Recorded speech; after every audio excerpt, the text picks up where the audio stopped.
Good morning all of you. Accounting process जो होती है वो शुरू कहां से होती है?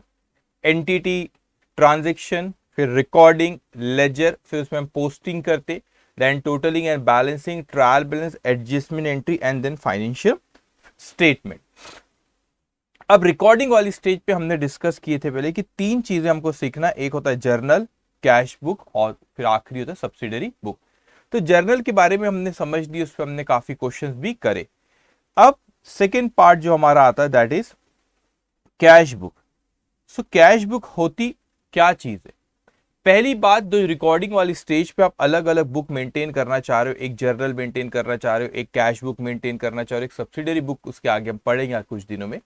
तो क्या ये सारी बुक मेंटेन करना मैंडेटरी के? The answer is no, mandatory नहीं है।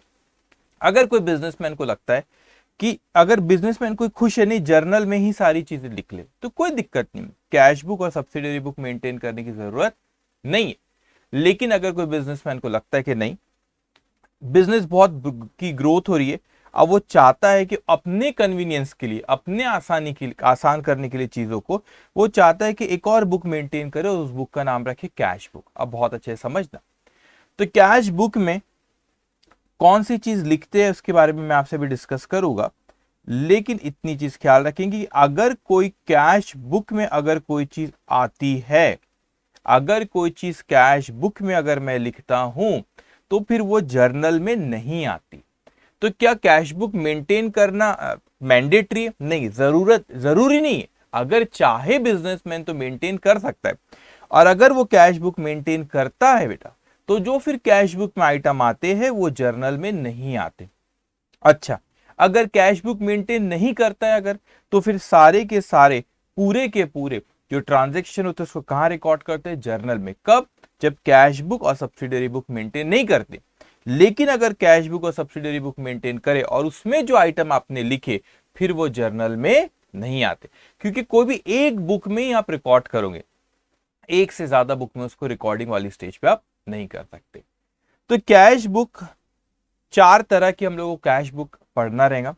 एक है single column cash book, single column cash book. दूसरी एक है डबल कॉलम कैश बुक, और तीसरी ट्रिपल कॉलम कैश बुक, और चौथी पेटी कैश बुक। ओके, पेटी कैश बुक। तो टोटल चार तरह के हमें कैश बुक पढ़ना रहेगा। Single column cash book, double, triple and पेटी कैश बुक। ये इंप्रेस सिस्टम करके भी होता है, उस पर आगे बात करूंगा मैं, ये कैश बुक में होगा। ओके, नाउ अब हमने देखे कि सर जो हमारी अकाउंट वाली स्टेज जो थी, लेजर वाली जो स्टेज होती, वो हम लोग जो रिकॉर्डिंग में जो बुक बनाते हैं, रिकॉर्ड जैसे हमने जर्नल बनाए, तो अभी हमने लेजर वाला पार्ट अभी कवर नहीं हो, जब आगे कवर होगा तो ये जर्नल में से आप लेजर में लिखते हो, what we call it posting. Journal में से जो लेजर बुक में जो अकाउंट बने रहते बहुत सारे उसमें लिखते हो, उसको क्या कहते हैं बेटा? पोस्टिंग। उसी तरह यहां पर भी हमारे बहुत सारे, अभी कैश बुक तो अपन सीखेंगे बेटा, यहां पर भी हम लोग अभी सीखने जा रहे हैं कि कैश बुक आप बना रहे हो, ये दूसरी बुक आ गई, कैश बुक आप बना रहे हो, तो ये कैश बुक में से भी ये अकाउंट्स में लिखा जाता है, कैश बुक में से भी अकाउंट्स में लिखा जाता है। तो अभी हमने ये चीज नहीं सीखे कि रिकॉर्डिंग वाली स्टेज में से फिर ये अकाउंट्स में कैसे लिखते बेटा, ठीक है। ये जो रिकॉर्डिंग वाली स्टेज में जर्नल आ गया, जर्नल में से फिर यहाँ पे कैश, इसमें जाएगा आपका लेजर में, कैश बुक में से फिर लेजर में जाएगा, लेजर एक बुक होती है इसमें बहुत से अकाउंट्स होते हैं, ठीक है बेटा। तो कैश बुक में से फिर ये लेजर में लिखा जाएगा। तो यहां से यहां लिखना और ये जर्नल में से ये लेजर में लिखना अभी हमने सीखे नहीं है, वो कुछ दिनों में अभी हम सीखेंगे।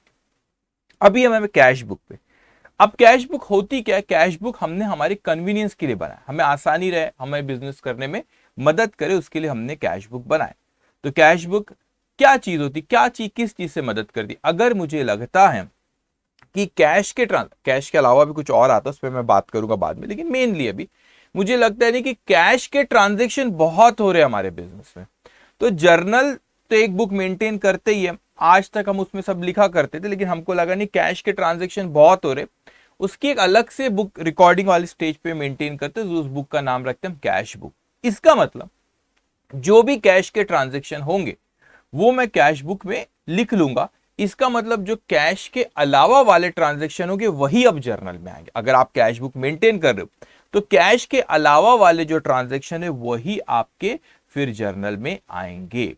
इसका मतलब कैश बुक, जो कैश के ट्रांजैक्शन है कैश बुक में आ गए, बचे हुए जर्नल में आएंगे। अच्छा सर, कैश बुक मेंटेन करना जरूरी नहीं है, और अगर मेंटेन नहीं करे तो फिर कैश ट्रांजैक्शन हो, कोई भी ट्रांजैक्शन हो, सारे के सारे ट्रांजैक्शन फिर जर्नल में आएंगे। कब?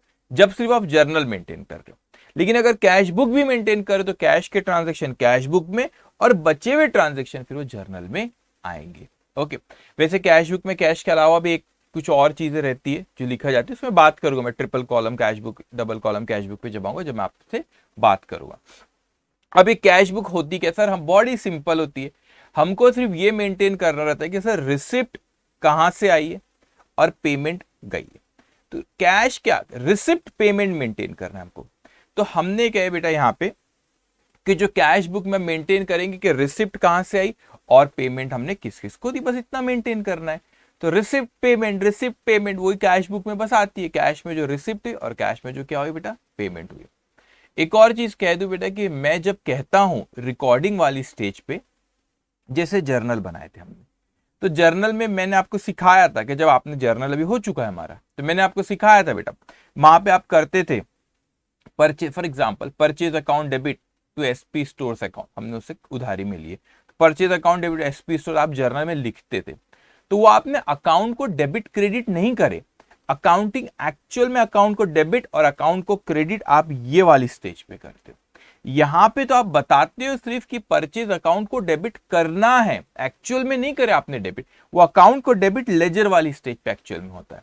आपको एसपी स्टोर्स अकाउंट को क्रेडिट करना है ये आप बताते हो जर्नल पे, और एक्चुअल में उसके अकाउंट को क्रेडिट कब करते, लेजर वाली स्टेज पे। तो यहां सिर्फ बताते हो डेबिट करना है, बताते हो क्रेडिट करना है, एक्चुअल में डेबिट और क्रेडिट ये लेजर वाली स्टेज में अकाउंट जब बनता है, जब अकाउंट को डेबिट और अकाउंट को क्रेडिट करते हैं। तो यहां पर भी कैश बुक में भी बेटा हम लोग जो बनाएंगे अभी यहाँ पे, तो आप में से शायद हो सकता है कोई कॉमर्स के हो, और अगर कॉमर्स के नहीं भी रहे 11-12 में तो घबराना नहीं बेटा।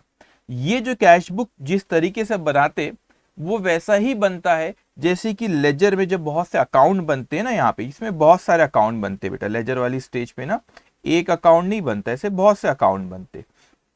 तो लेजर वाली स्टेज पे जो अकाउंट बनते बेटा, ये अकाउंट, ये जो कैश बुक जो ये जो कैश बुक आपकी जो बनती है बेटा, वो वैसी ही रहती है जैसी लेजर वाली स्टेज पे कैश का अकाउंट बनता है। अब जिन्होंने पहले कॉमर्स वाले उनको कैश अकाउंट पता होगा, लेकिन जिन्हें नहीं पता साइंस वाला, बिल्कुल भी नहीं घबराना बेटा, आप यहाँ पे सीख जाओगे जब यहाँ पर आएंगे आप। तो ये जो कैश बुक जो यहाँ पे बनती है वो वैसी ही बनती है जैसी ये स्टेज पे कैश का अकाउंट बनता है। What is account? एक नेचर की इंफॉर्मेशन को एक जगह पर लेकर आना बेटा। तो यहां पर भी तो आपने एक नेचर की इंफॉर्मेशन को एक जगह पर लाओ, कैश की चीज को आप एक जगह लिख ले रहे हो, तो एक नेचर की चीज एक जगह यहां पर आ गई बेटा, तो कैश अकाउंट की ही तरह है, और यहां पर जो कैश अकाउंट बनता है उसी की तरह ये होता है। लेकिन जब हम यह वाली स्टेज पे जाएंगे तो आपको और अच्छे से वहां पे क्लैरिफिकेशन आएगा। मैं आगे आपको सिखाऊंगा कि ये जर्नल में से ये अकाउंट में कैसे लिखते हैं, ये कैश बुक में से ये अकाउंट्स में कैसे लिखते हैं, वो हम आगे सीखेंगे। अभी हम है रिकॉर्डिंग वाली स्टेज पे बेटा। रिकॉर्डिंग वाली स्टेज पे हमने जर्नल के बारे में देखे कि वो golden rules of accounting, personal, real, nominal से हम उसको अकाउंट कर सकते हैं। हम उसको एक मॉडर्न अप्रोच होती है उसके थ्रू भी अकाउंटिंग कर सकते हैं। What is modern approach? Increase और डिक्रीज से, ठीक है। फिर मैं अब आपको कैश बुक सिखा रहा हूं, अभी यहाँ पर अपन, ठीक है बेटा। तो इसके बाद अभी सिंगल कॉलम सिखाऊंगा, डबल, ट्रिपल, पेटी कैश बुक, फिर मैं आपको उसके बाद सब्सिडरी बुक सिखाऊंगा, फिर ये इन तीनों में से इसमें लिखना सिखाऊंगा कि कैसे लिखते, फिर आपको ट्रायल बैलेंस सिखाऊंगा, फिर ये चैप्टर जाके खत्म होगा, ठीक है। ओके, अब अपन एक कैश बुक पे बेटा। तो अब व्हाट इज कैश बुक? कि सर कैश के item, single column cash book क्या है कि भाई एक आपने कैश की रिसिप्ट और पेमेंट आपको लिखना है, ठीक है। तो भाई कैश की रिसिप्ट कितनी हुई और पेमेंट कितनी, कहां से और कहां पैसा गया। तो ये जो आपको कैश बुक का जो आपको स्क्रीन पे दिख रहा है सिंगल कॉलम कैश बुक, बड़ी सिंपल है बेटा। सिंगल कॉलम कैश बुक, ये आपने पहले डेट लिखोगे, और ये साइड ख्याल रखना इंपॉर्टेंट है बेटा, ये है आपका रिसिप्ट और ये है आपकी पेमेंट। तो इस साइड में आपको रिसिप्ट लिखना पड़ेगा और इस साइड में जो भी पेमेंट रहेंगी वो इस साइड में लिखना है, ठीक है। तो ये आपने लिखे रिसिप्ट, ये आपने लिखे पेमेंट। कौन सी तारीख को रिसिप्ट हुई बेटा, कौन सी तारीख को रिसिप्ट हुई, कहां से, किससे आया वो पैसा। लेजर फोलियो आपको बताया था, LF is ledger folio. What is ledger folio, जब हम लेजर में जब अकाउंट बनते हैं तो यहीं से उठा के अपन इंफॉर्मेशन वहां लिखते, तो वो कौन से पेज नंबर पे लेजर में अकाउंट होते हैं ना बहुत सारे, कौन से पेज नंबर पे, तो रेफरेंस के लिए हमारे रहता है। ठीक है, उसके बाद यहाँ पे अमाउंट कितनी रिसिप्ट हुई वो, उसी तरह बेटा इसको दो पार्ट में हमने बेसिकली बांटे हैं। दो पार्ट में क्या करें, हमने इसको बांट दिए, दो पार्ट में बांट रहे। कैसे दो पार्ट में बटा, यहाँ पे देखो आप यहाँ पे, ठीक है, यहाँ आप इसको देखो। अब ये साइड में भी आपको दिखेगा कि डेट है बेटा, यहाँ पर अब पेमेंट है, लेजर फोलियो अमाउंट। तो ये जो अमाउंट है पेमेंट की अमाउंट है, यहाँ पे जो अमाउंट लिखेंगे रिसिप्ट की बेटा। तो बड़ी सिंपल है, इस साइड में रिसिप्ट की जानकारी, इस साइड में पेमेंट की जानकारी। अब हम लोग तो अभी रिकॉर्डिंग वाली स्टेज पर ही है, जो कैश बुक हमने रिकॉर्डिंग वाली स्टेज पर ही जो हमने क्या बनाया बेटा, कैश बुक बनाए, हम वही स्टेज पर है अभी। अब जब आप रिकॉर्डिंग वाली स्टेज पर हो, जो हम कैश बुक बनाए, वही कैश बुक से आगे हम सीखेंगे कि लेजर में पोस्टिंग कैसे करना है। कैसे करना है तरीका थोड़ा सा अलग रहेगा, वो अपन बाद में सीखेंगे, अभी वो स्टेप पर आए नहीं बेटा अपन। ठीक है, लेकिन जब आप वहां पर आओगे, वहां पे आप देखोगे अकाउंट भी कुछ इसी तरीके से बनते। अभी अपन पहुंचे नहीं अकाउंट वाली स्टेज पे, लेकिन कुछ इसी तरीके से बनते हैं। ठीक है, डेबिट क्रेडिट एक यहाँ पे रहता है, लेफ्ट हैंड साइड को डेबिट, अगर मैं कहूँ लेफ्ट हैंड साइड को डेबिट कहते, राइट हैंड साइड को क्रेडिट कहते। लेकिन यहाँ पे डेबिट क्रेडिट नहीं भी लिखे चलेगा, बस हमको पता रहना चाहिए कि सर यहाँ पे रिसिप्ट लिखना है और यहाँ पे क्या लिखना है बेटा, पेमेंट। तो कुछ इसी तरीके से अकाउंट्स भी होते हैं, आप वो अकाउंट वाली स्टेज पे सीखेंगे। बस अभी हमको ख्याल रखना है, सर रिसिप्ट हुआ तो ये लेफ्ट हैंड साइड पे रिसिप्ट लिखना है, पेमेंट इस साइड पे लिखना रहेगा, बस खत्म, इतना सा है कैश बुक। अब मगर बेसिक नॉलेज होना चाहिए, जो कैश बुक में जो इन्फॉर्मेशन जो कैश बुक में आपने लिखे फिर वो जर्नल में नहीं आता। अगर कैश बुक मेंटेन नहीं करते तो वो जर्नल में भी आता।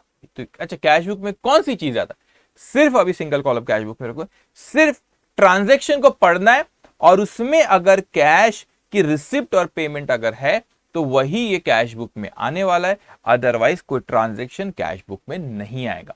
तो क्या सर वो ट्रांजेक्शन लिखते नहीं, लिखते, फिर वो ट्रांजेक्शन जर्नल में जाता है। तो कैश बुक में बस ये देखना है क्या रिसिप्ट आई, क्या रिसिप्ट हमारे पास से गई। तो हमने रिकॉर्डिंग वाली स्टेज पे पहले एक ही बुक बड़ी सी मेंटेन करते थे बेटा, जर्नल बोलते थे। अब मैंने बोला व्यापार बढ़ रहा है, व्यापार बढ़ रहा है, बिजनेस बढ़ रहा है, तो मैंने कहा कि सर ये जर्नल तो रहने दो, साथ में एक और बुक मेंटेन कर रहा हूं रिकॉर्डिंग वाली स्टेज पे, उस बुक का नाम रखा मैंने कैश बुक। और अब दो बुक है, एक जर्नल और एक हो गई कैश बुक। कुछ दिनों बाद तीसरी बुक भी आ जाएगी, सब्सिडियरी बुक। तो अभी दो बुक है, एक जर्नल और एक कैश बुक। तो कैश बुक में कैश के ट्रांजेक्शन लिख रहा हूं, आया और गया, कितनी कैश आई कितनी गई वो कैश बुक में लिख रहा हूं। अदर देन कैश जो रहेंगे वो कहां पे आता है बेटा, जर्नल में आता है। तो वो जर्नल में लिखते, फिर अदर देन कैश जो रहेंगे, अगर आप कैश बुक मेंटेन कर रहे तो अभी सिर्फ हमको कैश बुक के बारे में अपन क्वेश्चंस कर रहे बेटा, तो हमको सिर्फ ये देखना है कि रिसिप्ट और पेमेंट हमारी कितनी हुई है। रिसिप्ट आई तो रिसिप्ट साइड में, पेमेंट हुई तो पेमेंट, लेकिन किससे बेटा, कैश से। मैं आगे आऊंगा सर बैंक से भी पे होता है, अभी मैं बैंक के बारे में बाद में आऊंगा, डबल कॉलम ट्रिपल कॉलम पे। अभी सिंगल कॉलम में बस इतना ख्याल रखना है कैश में कितना आएगा। बल्कि इनफैक्ट अभी फिर कुछ दिन, एक दो लेक्चर बाद ना आपको सब्सिडरी बुक सिखाऊंगा, तो फिर तीन बुक मेंटेन करेंगे, जर्नल, अभी मेरे पास यहाँ पे बुक्स रखी थी नहीं तो आपको बताता, दो बुक्स है मेरे हाथ में, सपोज एक जर्नल है बेटा और एक कैश बुक है। अभी कुछ दिनों फिर अभी अपन कैश बुक सीख रहे, फिर कुछ दिनों बाद तीसरी बुक सिखाऊंगा आपको, सब्सिडरी बुक। फिर उसके बाद उनसे पोस्टिंग कैसे करते लेजर में वो सिखाऊंगा बेटा। उसके बाद आपको ट्रायल बैलेंस सिखाऊंगा। उसके बाद आखिरी का आपके इस चैप्टर में आखिरी एक क्वेश्चन है बेटा, उस क्वेश्चन इतना जोरदार रहेगा, उसमें अपन सारी चीजें जो चैप्टर में सीखे सारी चीजें क्वेश्चन में आएंगे, है ना। तो उसमें अपन ये सीखेंगे कि जर्नल भी मेंटेन रहेंगी क्वेश्चन में, कैश बुक भी रहेंगी, सब्सिडरी भी रहेगी, जो बुक का जहां का वहां पे लिखना रहेगा, उनसे पोस्टिंग कैसे करना है वो भी वो क्वेश्चन में अपन तीनों बुक साथ में मेंटेन करते रहेंगे। और फिर ट्रायल बैलेंस, ऐसा भी एक क्वेश्चन आएगा जिसमें जर्नल भी मेंटेन है, कैश बुक भी मेंटेन है और सब्सिडरी बुक भी। अभी अपन इंडिविजुअल सीख रहे, वैसे कि जर्नल कैसे बनता है, कैश बुक कैसे बनता है, जर्नल हो गया। अब अपन कैश बुक पे, और कैश बुक पे कौन से वाले पार्ट पे बेटा, सिंगल कॉलम कैश बुक। वहां पे सिंगल कॉलम इसलिए बोलते हैं अमाउंट का एक ही कॉलम है, यहाँ पे ये अमाउंट का एक कॉलम है। तो सर दो कॉलम भी होते, तीन कॉलम भी होते अमाउंट के, हाँ होते, वो जब आएंगे ना उसके क्वेश्चन, जब मैं आपको उसके बारे में बताऊंगा। अभी सिर्फ एक ही कॉलम, यहाँ पे ये किसका कॉलम है और ये भी किसका कॉलम है बेटा, कैश का कॉलम है कि कैश कितनी आई, कैश कितनी गई, बस कैश पे ध्यान देना, बस उसके अलावा कुछ नहीं होता। ठीक है, तो रिसिप्ट और ये payment, that's it, very simple. ठीक है, तो अब आपके नोट्स में दिखेंगे बेटा आप लोग कि आप लोगों को वहां पे आपके नोट्स में क्वेश्चन नंबर 40, ठीक है, प्रीवियस सेशन में हमने क्वेश्चन नंबर 13 की थी, लेंदी क्वेश्चन, बहुत वक्त लगा था मगर अच्छा क्वेश्चन था, बहुत सी जर्नल एंट्रीज उसमें आपने किए थे। ठीक है, आपको ये पता रहना चाहिए बेटा हमारा डायरेक्शन क्या, हम किस राह जा रहे हैं ना, वो अकाउंटिंग साइकिल में आता है, रिकॉर्डिंग जर्नल हो गया, अब अपन कहाँ पे खड़े हुए, कैश बुक में। तो पूरे चैप्टर होगा तो फिर आपको रिवाइज करा के दूंगा, वो जो आपने अकाउंटिंग साइकिल, अकाउंटिंग प्रोसेस को अकाउंटिंग साइकिल भी कहते हैं, वो अकाउंटिंग साइकिल पूरी बताऊंगा ऊपर से, एंटिटी क्या था, ट्रांजेक्शन क्या था, रियल पर्सन, नॉमिनल, एक बार जब चैप्टर खत्म होगा ऊपर से नीचे तक पूरा रिवाइज करा के दूंगा अकाउंटिंग साइकिल को। ठीक है, चलिए नाउ अब आते हैं हम हमारे नेक्स्ट क्वेश्चन पे, question number 14। Anand start, Anand ने क्या किया बेटा, अपना बिजनेस शुरू किया। Anand start business with ₹10,000 on 1st July 2016, of this he pays ₹9,000 into bank account. अब समझना बेटा, अभी उसने यहाँ पे क्वेश्चन पे बोला कि आनंद ने बिजनेस शुरू किया 10,000 रुपए से, और उसमें से साफ साफ बोला कि उसमें से 9,000 रुपए उसने बैंक अकाउंट में डिपॉजिट करा, मतलब 10,000 रुपए बिजनेस में लाया, स्टार्ट किया बिजनेस, 10,000 रुपए बिजनेस में उसने लाया और उसमें से 9,000 रुपए बैंक में जमा करा दिया। His cash transaction during the first week were, उसके कैश ट्रांजेक्शन यहाँ पे बहुत दिए, जुलाई मंथ है बेटा, 1 जुलाई को, फिर यहाँ पे से एक हफ्ते के दिया उसने, फर्स्ट वीक का दिया, देखो 1 जुलाई से 7 जुलाई तक के दिया है। तो अब मैं एक एक करके रीड करूंगा बेटा, मगर हमको पहले कैश बुक बनाते और सिर्फ लिखना है बेटा, रिसिप्ट तो रिसिप्ट साइड में, पेमेंट तो पेमेंट, तो ट्रांजेक्शन है, बस हमको कुछ नहीं करना है, no debit credit here, just we have to focus, आया कि गया, आया तो रिसिप्ट साइड, गया तो payment side, this is that's it, उसके अलावा कुछ नहीं कर रहे हैं। ठीक है, तो मैं एक एक की पॉइंट पढ़ूंगा, उसके पहले बेटा आप लोग लिखो क्वेश्चन नंबर 14 आपका, सिंगल कॉलम कैश बुक, और इसको आप लोग ड्रॉ कर लो 10-12 लाइन का। ठीक है, तो आपको मैं 2 मिनट का समय देता हूं, इसको पहले आप लोग ड्रॉ कर लो 10-12 लाइन का। ओके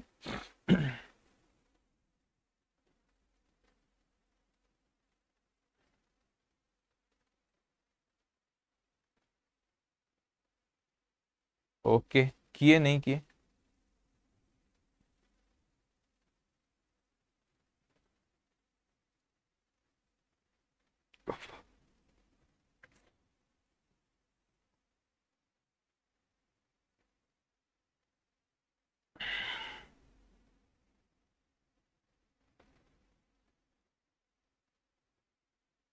ओके करें, चलिए बेटा 10-12 लाइन का ड्रॉ कर ली। ठीक है, ये रिसिप्ट और पेमेंट वाला कॉलम थोड़ा ब्रॉड रखना, अमाउंट का तो नैरो रहा तो भी चलता है। ठीक है, चलिए अब देखो अच्छे से ना एक एक वर्ड को समझना। आनंद स्टार्ट, उसने बिजनेस शुरू किया, पहले से नहीं था, अभी शुरू किया 10,000 रुपए से। अब मेरे को मतलब बिजनेस के पॉइंट ऑफ व्यू सोचो, एंटिटी बिजनेस है, 10,000 रुपए उसने बिजनेस में लाया, स्टार्ट किया, तो बिजनेस में पैसा आया कि गया, आया ना बेटा, बिजनेस के पॉइंट ऑफ व्यू से सोचना है, बिजनेस में पैसा आया। तो यहाँ पे लिखना है आपको रिसिप्ट साइड पे 1 जुलाई 2016 को, 16 ये 1 जुलाई 2016 को हम बिजनेस में पैसा आया, कितना आया बेटा, अब मेरी बात समझ, तो अमाउंट कॉलम में लिखना 10,000 रुपए। आप देखो सबसे पहले मैंने लिखा अमाउंट कॉलम, ठीक है, 10,000 रुपए, कहां से आया वो पैसा, वो तो ओनर ने दिया, तो ओनर का कौन सा अकाउंट होता है, कैपिटल, तो मैं यहाँ पे लिखता हूँ कैपिटल अकाउंट। तो यहाँ पे अभी पहले सुनना फिर लिखना, आनंद नाम है उसका बेटा, तो मैं लिख लेता हूँ आनंद कैपिटल अकाउंट, ओनर ने दिया तो कैपिटल अकाउंट होता है। ठीक है, और यहाँ पे मैंने लिखा 2। अब मेरी बात को ना समझना, जब भी आप रिसिप्ट साइड में लिखते हो तो वहां पे लिखते हो पहले तो अमाउंट, फिर मैंने लिखा पैसा कहां से आया, ओनर ने लाया तो ओनर का अकाउंट कैपिटल, और फिर मैंने लिखा 2। अब क्या होता है जब भी रिसिप्ट साइड में लिखते हैं हम लोग, तो बेटा यहां पे लिखते हैं हम लोग ये 2, और मैं अभी यहाँ पे जब भी पेमेंट होंगी तो मैं वहां पे लिखूंगा बाय। ठीक है, अब जो 11-12 कॉमर्स से पढ़े रहते वो इसको इतना इंपॉर्टेंस देते, अरे रिसिप्ट में 2 लिखो, पेमेंट में बाय लिखो, बट बिलीव मी बेटा इसका रियल लाइफ में कोई महत्व नहीं है, कोई इंपॉर्टेंस नहीं। जब आप अकाउंटिंग करते हो सबसे ये 3 चीज लिखा, मैं जान के 3 अलग अलग उसमें मैं हाईलाइट करके बताता हूं आपको। 3 चीज मैंने यहां पे लिखा बेटा, ठीक है, 3 चीज मैंने यहां पे लिखा। कौन सी 3 चीज लिखा मैंने यहां पे? एक मैंने लिखा बेटा वहां पे, एक लिखा मैंने वहां पे कि भैया अमाउंट लिखा, वो अमाउंट कहां से आया वो लिखा, और मैंने फिर ये लिखा कि, फिर मैंने लिखा बेटा कि डेबिट, मैंने अमाउंट कहां से, और फिर 2 लिखा। ये 3 चीज लिखा और रिसिप्ट साइड। आपको पता है सबसे ज्यादा इंपॉर्टेंस ये अमाउंट का होता है। ये अमाउंट अगर आपने गलत लिखी ना, तो यहाँ पे अमाउंट पूरी जो बैलेंसेस है सब निकालूंगा, सब गलत हो जाएगा, अकाउंटिंग गलत हो जाएगी। सबसे इंपॉर्टेंट ये होता है, सबसे इंपॉर्टेंट अमाउंट होती है, ये गलत कर तो अब बहुत गड़बड़ हो जाती है। फिर ये तो सिर्फ जानकारी के लिखते हैं भाई ये 10,000 रुपए आए कहां से, 10,000 रुपए यहां से आए ओनर से, ये तो जानकारी के लिए। तो सबसे इंपॉर्टेंट ये, उससे कम इंपॉर्टेंस इसका है, और इसका कुछ भी इंपॉर्टेंस नहीं होता। वो एक परंपरा है, वो एक ट्रेडिशन है जो चली आ रही कि भाई रिसिप्ट साइड में 2, पेमेंट साइड में बाय, इस तरह लिखते। ये एक परंपरा है बेटा, बस, उससे ज्यादा उसका कुछ भी इंपॉर्टेंस नहीं है। लेकिन अपना फोकस इस पे रहता है, अरे 2 लिखा, अरे बाय लिखा, इस पे नहीं रहता, इस पे इंपॉर्टेंस होना, ये गलत नहीं होना चाहिए। ये तो हमने इंफॉर्मेशन के लिए लिखे कि 10,000 रुपए में, बिजनेस में 10,000 रुपए कहां से आए बेटा, 10,000 रुपए कहां से, ओनर ने दिया, और रिसिप्ट साइड में 2, ये एक परंपरा है। तो अपने को ये पता रहना चाहिए कि किसको कितना इंपॉर्टेंस देना है। अपने को इंपॉर्टेंस सबसे ज्यादा इसको देना है, उससे कम इसको, और इसको सबसे कम देना है बेटा। समझ में आई चीज आपको? तो ये भी पता रहना चाहिए पढ़ाई करते वक्त किस चीज पे कितना फोकस करना है। ओके, तो ये हमने लिखे कि इस तरीके से हमारे पास पैसा आया 10,000, ओनर ने लिया था, तो उसका कैपिटल अकाउंट था, रिसिप्ट साइड में 2, ठीक है। अब आप देखेंगे वहां पर बेटा वो कहता है हमसे यहां पे कि उसने अपने उसने 9,000 रुपए बैंक में जमा करा दिया। अब मेरे को बताओ, बैंक में जमा कराया तो हमारे पास पैसा आया कि गया? पैसा कैश गई, हमारे पास कैश आई कि कैश गई? कहां गई बेटा? बैंक में गई। तो 1 जुलाई 2016 को गया बेटा, कितना गया? देखो मैं अमाउंट कॉलम में लिखा 9,000 रुपए। अच्छा, कहां गया? बैंक में गया। आया तो कहां से आया, गया तो कहां गया, वो लिखना रहता है, ठीक है। बैंक में गया तो बैंक अकाउंट में ऐसे लिख, ठीक है। और यहां पे क्या लिखते बेटा? बाय। तो बाय और 2 क्या है? परंपरा, ट्रेडिशन, बस, उससे ज्यादा उसका कुछ नहीं है बेटा, ठीक है। अब उसके बाद देखो रिसिप्ट साइड में, रिसिप्ट पेमेंट है, बस इतना देखना है बेटा। अब देखो 1 जुलाई को क्या हुआ? Purchase stationery paid cash. अब ख्याल रखना बेटा, अब स्टेशनरी हमारा गुड्स नहीं है, बोला कि उसने गुड्स नहीं, तो नॉर्मल ऑफिस स्टेशनरी खरीदे।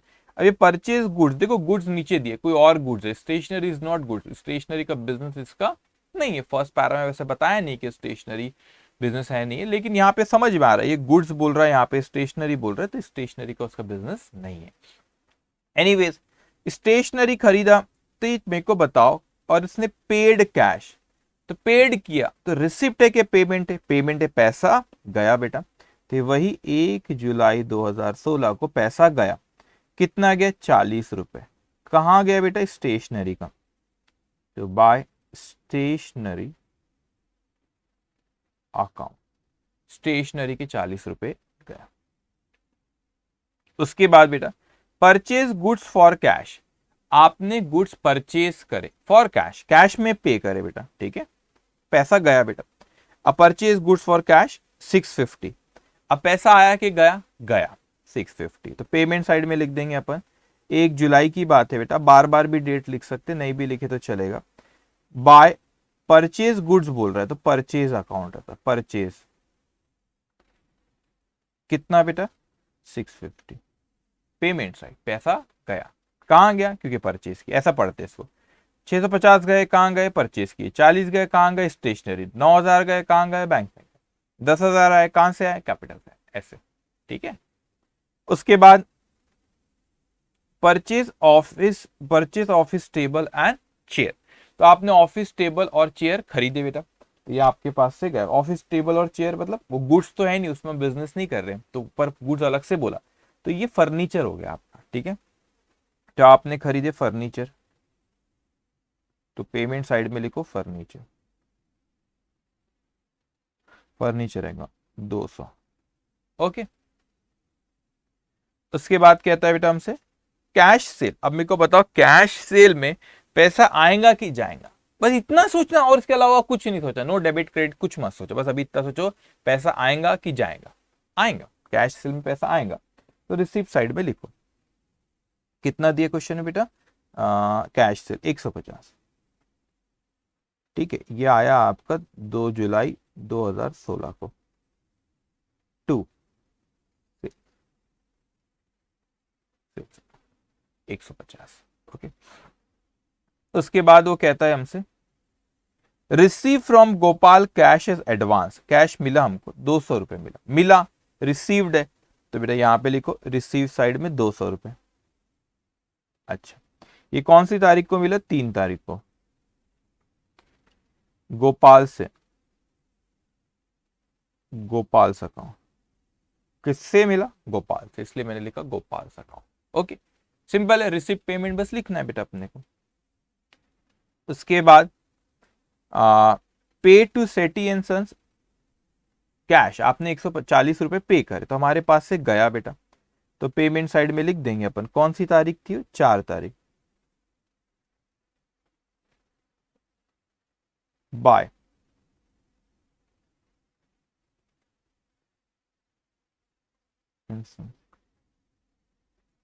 अकाउंट, कितना पे करेगा, 140। ओके, उसके बाद पेड फॉर साइन बोर्ड 130 रुपए, साइन बोर्ड के लिए पे करे, तो यहाँ पे पेमेंट हुई बेटा। ये कौन सी तारीख थी अपनी, 5 तारीख को। इसको आप ऑफिस एक्सपेंस भी बोलते, ठीक है, ऑफिस एक्सपेंस पे छोटे छोटे खर्चे लिखते, ऑफिस एक्सपेंस अकाउंट लिख सकते इसको। कितना, 130।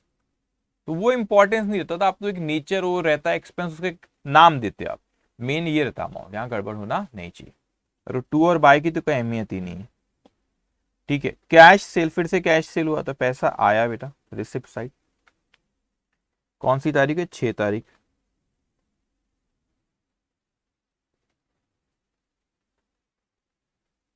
$160। ओके बेटा, उसके बाद आखिरी परचेज ओल्ड टाइपराइटर, तो इसको ऑफिस इक्विपमेंट भी कहते हैं। परचेज करे तो पैसा गया बेटा। अब वहां पे पेड नहीं बोला, लेकिन नाम भी नहीं दिया ना, फिर तो फिर वो पेमेंट करे अपन ऐसे कैश में खरीदे 7 तारीख को। Buy office equipment account 300। ठीक है, मैं आपसे पहले ही कह रहा हूं अपन अभी कौन सी स्टेज पे बेटा, रिकॉर्डिंग वाली स्टेज पे। अच्छा, रिकॉर्डिंग वाली स्टेज पे, उसमें कहां पे, कैश बुक में। तो यहां से लेजर में कैसे लिखते वो मैं आपको बाद में सिखाऊंगा। ठीक है, अभी मैं इसका आपको नोट भी एक अगर लिखा दूं तो आपको अभी समझ में नहीं आएगा। अगर कॉमर्स वाले शायद समझ जाए, लेकिन ज्यादा हीरो भी नहीं समझना है अपने को तो पता है करके। ठीक है, तो वो जब लेजर वाली स्टेज आएंगी, एक ऐसा क्वेश्चन करके इसमें जो हर चीज आएंगी, वहां पे मैं बताऊंगा फिर लेजर में इसकी कैसे पोस्टिंग करते हैं, आप समझोगे। आपको मैंने पहले ही कहा बेटा, ये जो है आपका, ये काफी कुछ हमारा किसकी तरह है, ये जो हमने कैश बुक ये बनाया, ये काफी कुछ जो लेजर वाली स्टेज में हम अकाउंट बनाते हैं, उसमें कैश अकाउंट बनता है, उसी की तरह है, अकाउंट की ही तरह ही होता है। आप जब लेजर वाली स्टेज में होंगे, जब आपको पता चल जाएगा। तो मैंने आपको बताया था अकाउंट में फिर आप क्या करते हैं, टोटलिंग और बैलेंसिंग। उसी तरह इसकी भी हमको टोटलिंग और बैलेंसिंग करना है, इवन दो हम अभी रिकॉर्डिंग वाली ही स्टेज पर है। बार बार कह रहा हूं, रिकॉर्डिंग वाली स्टेज पर ही है, मगर कैश बुक इस तरीके से रिसिप्ट और पेमेंट फॉर्म में बनाती है। इनफैक्ट जो लेजर वाली स्टेज में अकाउंट बनता है, कैश अकाउंट, ये उसी की तरह होती है, उसी की तरह होती है। तो इसीलिए यहां पर भी इसकी टोटलिंग और बैलेंसिंग करते। तब आप ये डेबिट साइड की टोटल करो, तो 10,000 प्लस 150 प्लस 200 प्लस 160, तो ये हो गया आपका 400, 450, 510, 10,510 इसकी टोटल हो रही, 10,510।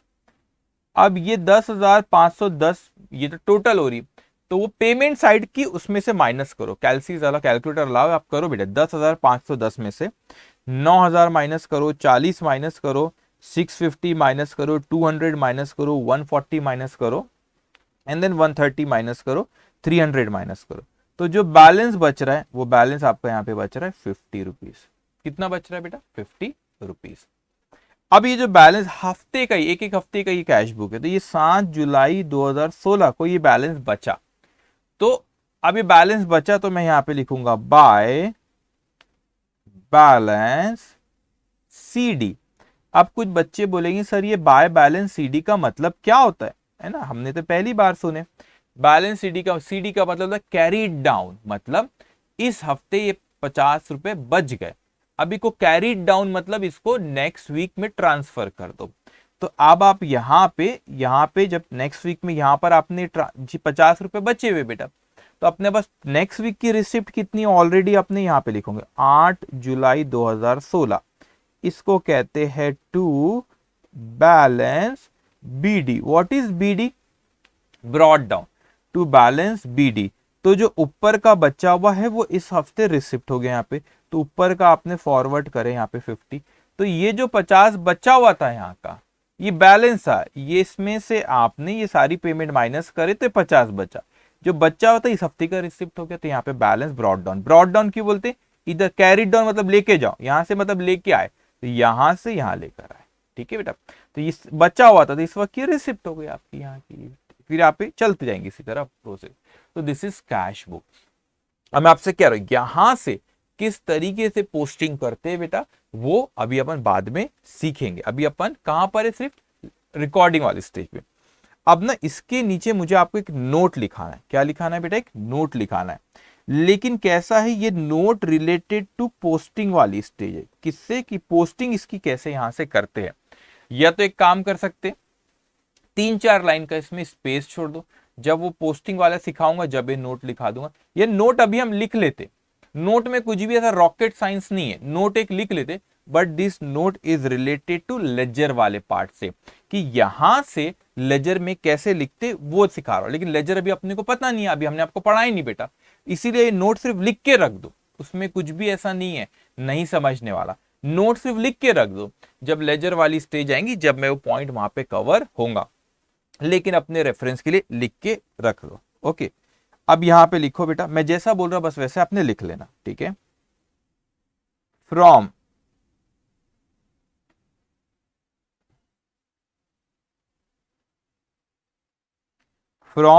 receipt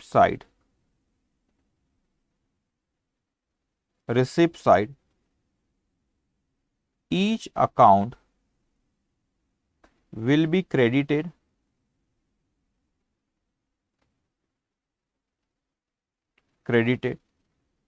in ledger and from payment side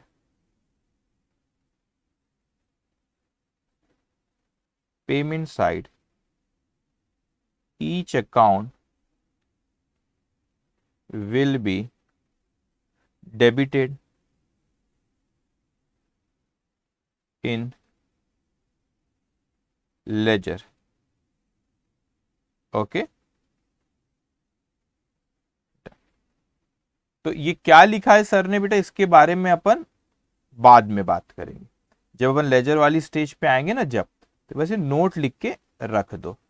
ठीक है, नोट लिख के रख दो यहाँ पे, बल्कि आप ब्रैकेट में से लिख सकते हो, relating to this note is relating to posting. किस तरीके से आप ये कैश बुक में से उठा के लेजर में लिखते हो वो मैंने यहाँ पे लिखा हूं, वो अभी आने का समय जब आएगा जब अपन बात करेंगे। बस नोट लिख के रख दो। कहाँ लिखोगे बेटा? यही कैश बुक के नीचे आपने लिख लेना था नोट। ओके, ठीक है, तो बड़ी सिंपल सी होती कैश बुक। अच्छा सर, ये जो कैश के ट्रांजेक्शन यहाँ पे आ गए, अगर ये एंटिटी जर्नल भी मेंटेन करता होगा तो क्या ये ट्रांजेक्शन अब जर्नल पे रिकॉर्ड नहीं होंगे? नहीं, वो कैश बुक के कैश बुक में होगा, जो कैश की रिसिप्ट पेमेंट हो यहाँ पे। ठीक है, लेजर में कैसे लिखते हो बात का डिस्कशन है, जर्नल से लेजर में कैसे लिखना है बात का डिस्कशन है, कैश बुक से लेजर में कैसे लिखना है बात का डिस्कशन है। ठीक है, अभी अपन कैश बुक लिखना बस सीख लो, फिर कैसे लिखना है वहां पे वो मैं बाद में सिखाऊंगा। उससे रिलेटेड नोट भी लिखा, इसको नोट को लिख के छोड़ देना, मैं बाद में बात करूंगा जब लेजर वाली स्टेज पे जाएंगे अपन। ठीक है, तो ये थी हमारी सिंगल कॉलम कैश बुक, बड़े सिंपल होती है बेटा। अब होता क्या है कि कई बार ये एंटिटी को लगता है, क्या लगता है बेटा एंटिटी को, कि नहीं यार ये कैश बुक तो मैंने मेंटेन करा, मेरे लिए काम आसान जरूर हुआ, मेरे लिए काम आसान जरूर हुआ, मेरे लिए काम आसान जरूर हुआ कि कैश बुक एक मेंटेन करा और कैश के ट्रांजेक्शन मैंने सारे के सारे कहां पे लेकर आ गया, कैश बुक में लेकर आ गया। तो मेरे लिए आसानी हो गई। कैश का ट्रांजेक्शन, सपोज मेरा कोई अकाउंट, ऐसे इमेजिन है, ऐसे विजुअलाइज करा करो अपने दिमाग में, बहुत जरूरी होता है। अब मैंने कहा बेटा कि सपोज कोई दुकान है, मैं अकाउंटेंट बन जाता, दुकान में अकाउंटिंग करता हूं, ठीक है। अब मैं अकाउंटेंट बना बेटा, तो क्या हुआ उससे कि मेरे पास जो बिजनेसमैन कोई मेरे पास आया, ट्रांजेक्शन हुई, तो मैंने देखा कैश का ट्रांजेक्शन है, तो मेरे पास 2 बुक रखी हुई। इमेजिन करो 2 बुक, अभी 2 बुक कहां से लाऊं मैं भाई, ये 2 बुक है मेरे पास सपोज। अब ये 2 बुक मेरे पास रखी हुई, पेंसिल है, एग्जाम्पल 2 बुक है, सर एग्जाम्पल स्कूल बना लेते हैं, पर ये 2 बुक्स है मेरे पास, ठीक है। अब ये 2 बुक्स लेके मैं अकाउंटेंट बैठा हूं, कोई आया, ट्रांजेक्शन हुआ, तो मैं देखता हूँ कैश ट्रांजेक्शन है, बोला अच्छा रिसिप्ट पेमेंट है, तो फिर इधर पे लिखता हूँ, ये कैश बुक में लिखता हूँ। रिसिप्ट पे कैश का ट्रांजेक्शन नहीं, तो फिर जर्नल में लिखता हूँ। तो कैश रही तो कैश बुक में, बचे हुए पूरे जर्नल में। और अगर सिर्फ जर्नल मेंटेन करता हूँ, सिर्फ सपोज ये जर्नल बुक है, मान दे ऐसे बेटा, दिल पे मत लेना, बॉटल है कैसे जर्नल बोल रहा हूँ, समझा रहा हूँ, ये कैश बुक है, सिर्फ कैश बुक मेंटेन करता हूं, फिर सारे ट्रांजैक्शन पूरे के पूरे कैश बुक में, सॉरी जर्नल में ही होंगे, फिर कैश का हो या ना हो हमको फर्क नहीं पड़ता। लेकिन कैश बुक भी मेंटेन करता हूं, फिर थोड़ा सा अलग हो जाता है खेल, कैश के ट्रांजैक्शन कैश बुक में और जर्नल के अदर देन कैश जर्नल में होते हैं, ठीक है। अब मैं आता हूं बेटा यहां पे आपसे कि कैश बुक मैंने ये सिखाया आपको, सिंगल कॉलम कैश बुक, इसमें एक अमाउंट का एक ही कॉलम होता है, उसको हम कैश के ट्रांजेक्शन लिखते हैं। मगर मैंने सोचा यार ये जो अकाउंट बैंक से जब अपन ट्रांजैक्शन करते वो भी तो पैसों से ही रिलेटेड होता है, बस फर्क वहां पे इतना होता है कि वो कैश हमारे पास नहीं रखी हुई है, हमारे ही पैसे बैंक में जमा है। हमारे ही पैसे कहां जमा है बेटा, बैंक में जमा है। तो हमारे ही पैसे बैंक में जमा है, तो वो कहां पर है हमारे पास, बैंक में। तो हमने सोचा यार क्यों ना ये कैश बुक में अमाउंट का कॉलम और एक ऐड कर देते, अमाउंट का कॉलम एक और ऐड कर देते। अभी सिर्फ एक कैश का ही कॉलम है, अमाउंट का जो कॉलम है वो कैश को ही रिप्रेजेंट करे, क्यों ना और एक अमाउंट का कॉलम ऐड करे और उसका बैंक का कॉलम बना दे, मतलब बैंक अकाउंट जो हम मेंटेन कर रहे हैं। क्यों, क्योंकि कैश और बैंक कनेक्ट रिलेटेड है बेटा। फर्क इतना एक जैसे ही, बस फर्क इतना है कि कैश हमारे पास फिजिकली रखा हुआ है और बैंक में हमारा पैसा जमा है बेटा, इतना फर्क है हमारे पास।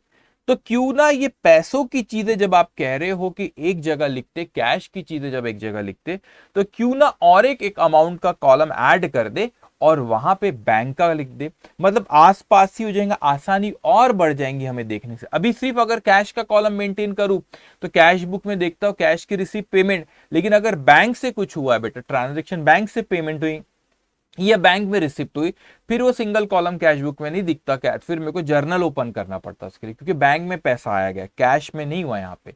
तो क्यों ना मैं कैश बुक में ही ये अमाउंट के बाजू और एक अमाउंट का कॉलम ऐड कर देता हूं और वो कॉलम रिप्रेजेंट करेगा बैंक की रिसिप्ट और पेमेंट को। तो मेरे लिए और आसानी हो जाएंगी बिजनेस में, कन्वीनियंस हो जाएगा बेटा कि रिसिप्ट और पेमेंट कैश में भी एक ही जगह दिख रही है और बैंक से भी आई वो भी मेरे को कैश बुक में दिख जाती है, तो मेरी सहूलत मुझे और ज्यादा हो जाती है। इसीलिए हम एक और बुक, कैश बुक में एक दूसरी टाइप की बुक होती है, उसको कहते हैं डबल कॉलम कैश बुक।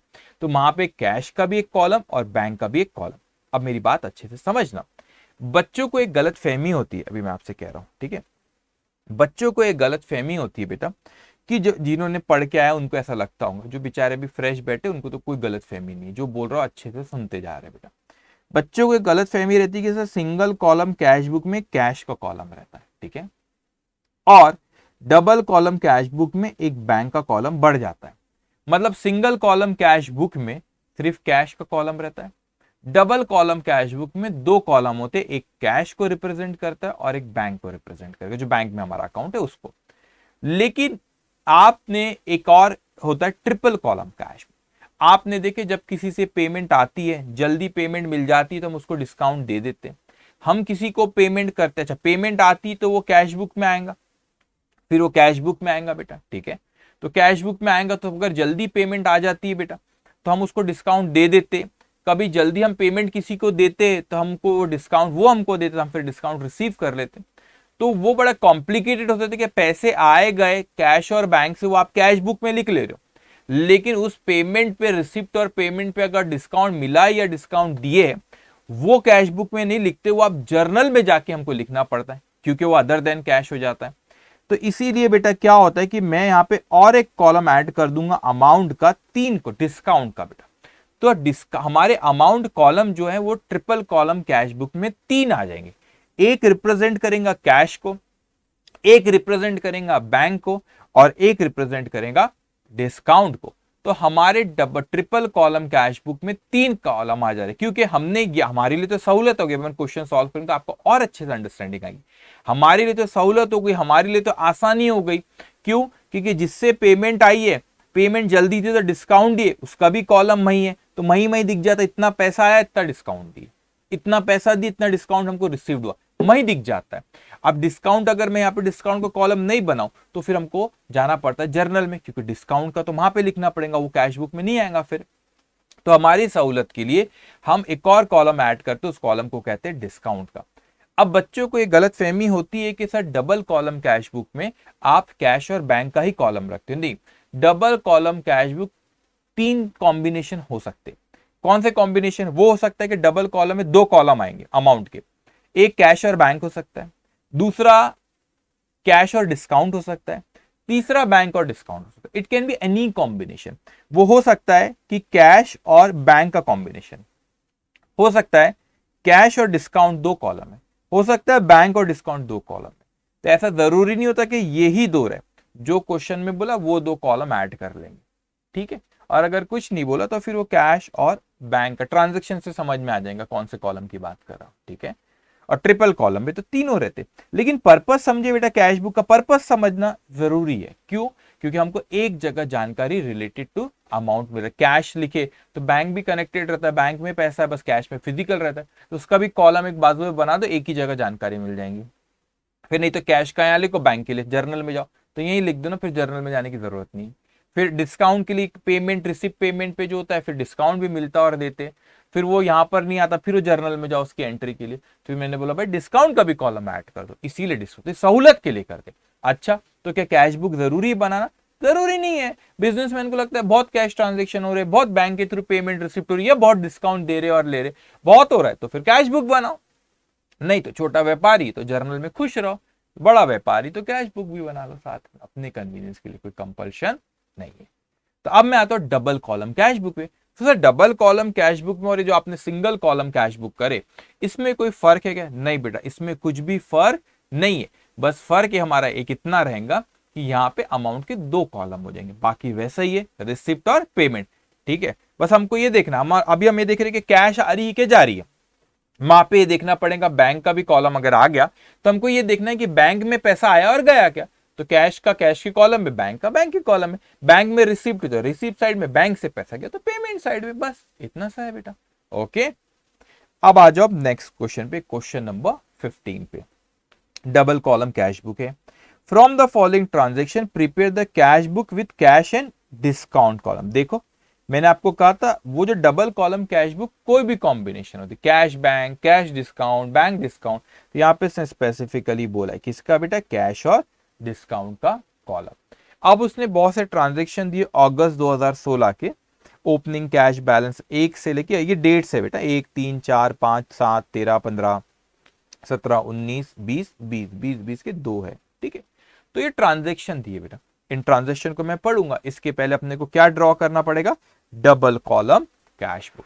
तो अब अमाउंट के 2 कॉलम रहेंगे बेटा, एक किसको रिप्रेजेंट करेगा बेटा, एक किसको रिप्रेजेंट करेगा, एक रिप्रेजेंट करेगा डिस्काउंट को और एक रिप्रेजेंट करेगा कैश। मैं स्पेसिफिकली बोला था डिस्काउंट और कैश का, तो 2 कॉलम है देखो, अमाउंट, ये अमाउंट है, ये अमाउंट है बेटा, ठीक है। चलो, तो ये तो रिसिप्ट को थोड़ा सा ब्रॉड रखना, इसको भी ब्रॉड रखना, बाकी छोटा भी रहा तो चलेगा क्योंकि अमाउंट कॉलम है। मैं आपको 2 मिनट देता हूं, इसको आप ड्रॉ कर लो 12-13 लाइन का, ठीक है। चलो ड्रॉ करो, शुरू हो जाओ बच्चों।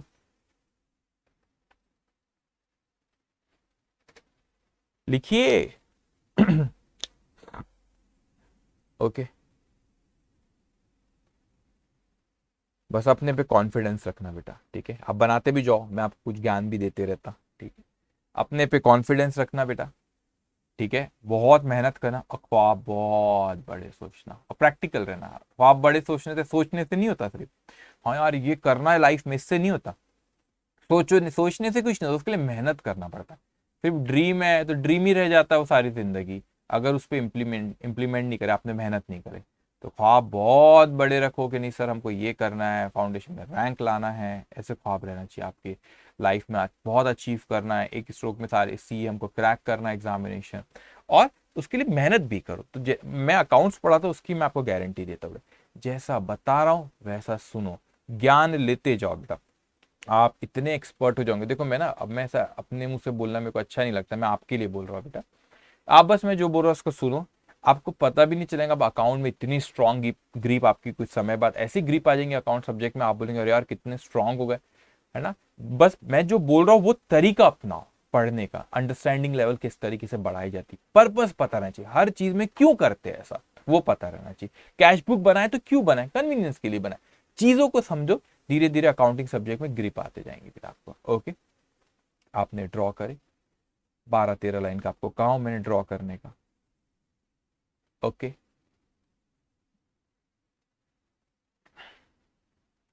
चलिए अब अपन, आपके पास स्केल होंगे उसे ड्रॉ करा करो प्रॉपर। ओके बेटा, चलिए अब आते हम क्वेश्चन नंबर 15 पे। क्या कह रहा है हमसे, पहले ओपनिंग कैश बैलेंस, बहुत अच्छे से ना वर्डिंग्स को बहुत अच्छे से समझना बेटा। ओपनिंग कैश बैलेंस का मतलब है कि अभी बिजनेस स्टार्ट नहीं किया, पहले से कैश बैलेंस था। मैं आपको बताता हूं, देखो जैसे अपन ने पिछले क्वेश्चन में कैश बुक बनाए थे, तो ये 50 रुपए बचे थे, तो ये नेक्स्ट वीक ट्रांसफर होगा, तो यहाँ की रिसिप्ट थी, तो ये ओपनिंग, पहले ओपनिंग है, ओपनिंग कैश बैलेंस। तो ये यहाँ पे बिजनेस शुरू किए थे इसलिए क्या ओनर ने इन्वेस्ट किया था, यहां से तो ओपनिंग रहेगा ना, पहले से रखा हुआ है बेटा। और कैश एक एसेट होती है, एसेट के हमेशा क्या होते हैं बेटा, डेबिट बैलेंस। तो ओपनिंग हमेशा, लेजर वाली स्टेज पे सिखाऊंगा आपको, ओपनिंग हमेशा कैश का रिसिप्ट साइड में आता है। तो यहाँ पे आप लिखेंगे बेटा 2000, अच्छा ऐसे लिख, कौन सी तारीख दी बेटा, सॉरी अगस्त है ना, 1 अगस्त 2016। तो मैं यहाँ पे लिख रहा हूं to balance brought down, to balance brought down. ठीक है बेटा, कितना अमाउंट दिया हमको, अमाउंट दिया है 2500। तो अमाउंट देखो, कॉलम बराबर रखना, डिस्काउंट कॉलम में मत लिख देना बेटा, कैश का ओपनिंग बैलेंस है 2500। ठीक है बेटा, ओके। अब उसके बाद ये देखो, अब मैंने वहां पे कैपिटल क्यों नहीं लिखा, क्योंकि बिजनेस स्टार्ट नहीं किया, ओनर ने नहीं लाया, वो तो पिछले पीरियड का रखा हुआ है, जुलाई मंथ का रखा हुआ है, तो इस वक्त ओपनिंग बैलेंस, कैश हमेशा ओपनिंग बैलेंस रिसिप्ट साइड में लिखते, उसको डेबिट साइड भी बोलते, लेजर वाली स्टेज पे सिखाऊंगा। ठीक है, अब यहां पर लिखो ओपनिंग बैलेंस, उसके बाद बोलता है received from D N company ₹1350 in full settlement of ₹1400। अब अच्छे समझ, मिले आपको 1350, कितना मिला बेटा, 1350, मिलना चाहिए था 1400 रुपए, और ये फुल सेटलमेंट हो गया। तो आपको सिखाया था 50 रुपए क्या हो गए जो कम मिले, डिस्काउंट मिले, तो रिसिप्ट साइड में चले जाओ बेटा। डेट है आपकी 3 अगस्त 2016। अच्छा मिले कितने, तो कैश मिलेगा 1350, डिस्काउंट कितना था बेटा 50। ठीक है, तो किससे मिले, टू डीएन कंपनी,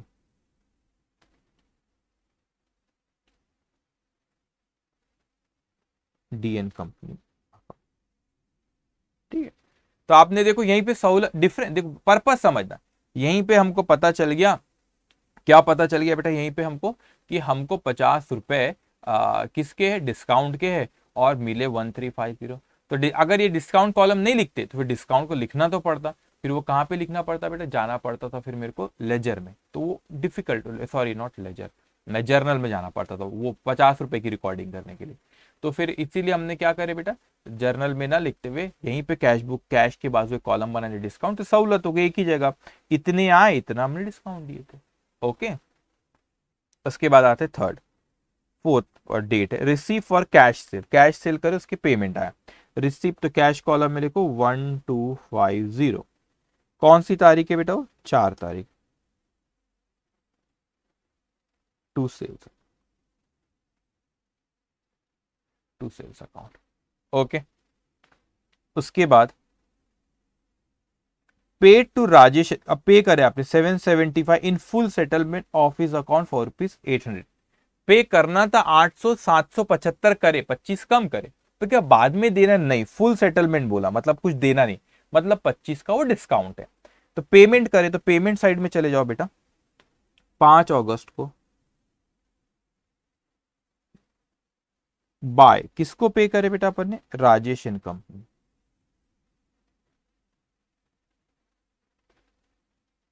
ओके, कितना पे करे? पे तो सर हमने 775 ही करे, उसमें डिस्काउंट कितना था? 25। तो देखो डिस्काउंट में लिखे हमने 25। तो एक ही जगह पता चल गया ना, सहूलत हुई कि नहीं? हाँ, तो पर्पस अकाउंटिंग का ये है कि हमको इन्फॉर्मेशन अच्छे से मिलते जाए सर। ओके, उसके बाद परचेज ऑफिस फर्नीचर, पैसे आए कि गए? आए कि गए? गए, परचेज करे 670। तो यहां पे लिखोगे 7 तारीख की बात है, पैसे गए, कितने गए बेटा? 670। क्यों गए? हमने फर्नीचर खरीदे, तो फर्नीचर फर्नीचर अकाउंट। ओके, उसके बाद पेड फॉर पोस्टल स्टैम्प, तो पोस्टल स्टैम्प आपने पेमेंट हुई, पोस्ट करते तो उसका स्टैम्प का ये खर्चा आपका 13 तारीख लिखिए। कितना पे करे? 25 रुपए गए। अच्छा, क्यों गए? तो यहाँ पे लिखे आपने बाय पोस्टेज एक्सपेंसेस।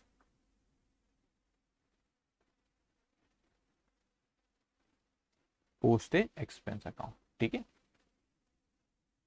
उसके बाद paid for office rent for month of July 2016। अब इसके बारे में ना कुछ बात करना, और यूं फट से मैं लिख सकता था 1 मिनट में, लेकिन आपको कुछ कहना है मुझे, इसलिए अभी मैं यहाँ पे समझा रहा हूं मैं क्या कहना आपको चाह रहा हूं। पहले मेरी बात समझो, अच्छे से समझना, दिमाग खोला रखना, ठीक है। ट्रिकी चीज है, होशियार बनना है, तो ये सब बारीकी की चीजें भी बोलूंगा तो उसको बड़े अच्छे से सुनते जाना है। Paid for office rent for month of July 2016। बेटा आप ये कैश बुक अगस्त मंथ में लिख रहे हो और ये जुलाई की बात कर रहे हैं। हो सकता है कि जुलाई का होता है ना, जुलाई मंथ में आप पूरा आपने यूज करे हो प्रीमाइसेस को, अगस्त में पे करे। साल खत्म नहीं हुआ, साल वही चल रहा है, महीना अब दूसरा हुआ। तो हो सकता है जब आप पे करते हो, जब आप उसको रिकॉर्ड कर देते हो, अगर जब मैं रिकॉर्ड करता हूं तो जर्नल, सपोज मैं जर्नल अगर लिखता, अभी कैश बुक को 2 मिनट के लिए साइड में रख दो, जर्नल लिखता तो दो पॉसिबिलिटी, अगर एक तरीका ये कि मैंने लिखा rent is expense by nominal account, nominal account से all expense should be debited. तो मैंने क्या करा, अगस्त मंथ में जब एंट्री सीधा अगस्त में लिखा, पहले करा ही नहीं, अगस्त मंथ में लिखा rent account debit to rent account debit, cash is asset, asset deal by real account से debit what comes in, credit what goes out to cash account. अभी कैश बुक को साइड में रख दो, कैश बुक सपोज नहीं बनाते तो ये एंट्री में पास करता, कितने रुपए की? 125 रुपए, 125 ने 125 की एंट्री पास करता अगर जर्नल बनता। तो मैं आपको कोई और चीज सिखाने जा रहा हूं, समझो। दूसरी पॉसिबिलिटी बेटा, या ऐसा हो सकता, और मैंने कहा कि नहीं सर, है तो रेंट जुलाई का, जुलाई में पे नहीं कर पाया था, तो मैंने क्या किया, जुलाई मंथ में एंट्री पास किया, अगस्त की बात नहीं करो, जुलाई मंथ में एंट्री पास किया, खर्चा तो जुलाई मंथ का था, तो मैंने एंट्री पास किया रेंट अकाउंट डेबिट 125। लेकिन जुलाई मंथ में वो पैसा गया नहीं था, जुलाई मंथ में पैसा गया नहीं था, तो पेबल था बेटा, तो इंक्रीज इन लायबिलिटी, हमको बेनिफिट लैंडलॉर्ड ने दिया था, टू लैंडलॉर्ड अकाउंट लिखा होगा, या तो फिर रेंट पेबल अकाउंट। तो ये भी पॉसिबिलिटी है कि इस तरीके से भी शायद जुलाई मंथ में लिखा होगा मैंने rent account debit, rent payable. देखो अगर साल खत्म होता तो पक्के से मैं ये कहता कि ऐसा हुआ। क्यों? क्योंकि उस साल का बेनिफिट था, उस साल आपने लिख लिया, लेकिन यहां पे साल नहीं बदला, महीना बदला है। आप जुलाई से अगस्त में आए, तो ये भी चलता है कि आपने जुलाई में नहीं लिखे होंगे, जब पे करे अभी उसको अपन ने यहाँ पे लिख दिए, क्योंकि उसी साल में तो एक्सपेंस बुक हो गया ना, कोई दिक्कत नहीं है। लेकिन आपने बोले नहीं यार, मंथ में भी अगर पे नहीं कर तो बराबर एंट्री करो, तो आपने जुलाई मंथ में पे करे rent account debited to rent payable account, ये आपने जुलाई मंथ में ये एंट्री पास करे हो, ठीक है। अगर करे वो भी चलता है, क्यों, ठीक है। मगर फिर जब मैं अगस्त में एंड, अब मैं जगह ही नहीं, कहां लिखूं, दिख रहा है आप लोग को? नहीं दिखेगा ना, यहां पे आ जाता हूं मैं, एंड फिर उसके बाद अगस्त मंथ में आया मैं, तो अगस्त मंथ में क्या होगा, फिर सेकेंड वाले इसमें बोल रहा, अगस्त मंथ में क्या हुआ, फिर आपने रेंट पे करे, जो पे करना था, तो किसको पे करे? लैंडलॉर्ड। तो landlord is a person, person deal bye personal account, तो उसके लिए पहले आपने लायबिलिटी क्रिएट करके रखे थे कि उसको पे करना है। और तो उसको आप पे करे तो लैंडलॉर्ड अकाउंट डेबिट, और you can say rent payable account, rent payable account debit 125 to cash account, मेरे पास है कैश अगस्त में गए 125। और आप ये भी कह सकते हो अलग तरीके से डिक्रीज इन लायबिलिटी डेबिट, तो हमको उसको पे करना है, it's a liability, now you are paying it, it's a decrease in liability. तो decrease in liability account debit, तो rent payable account debit to cash.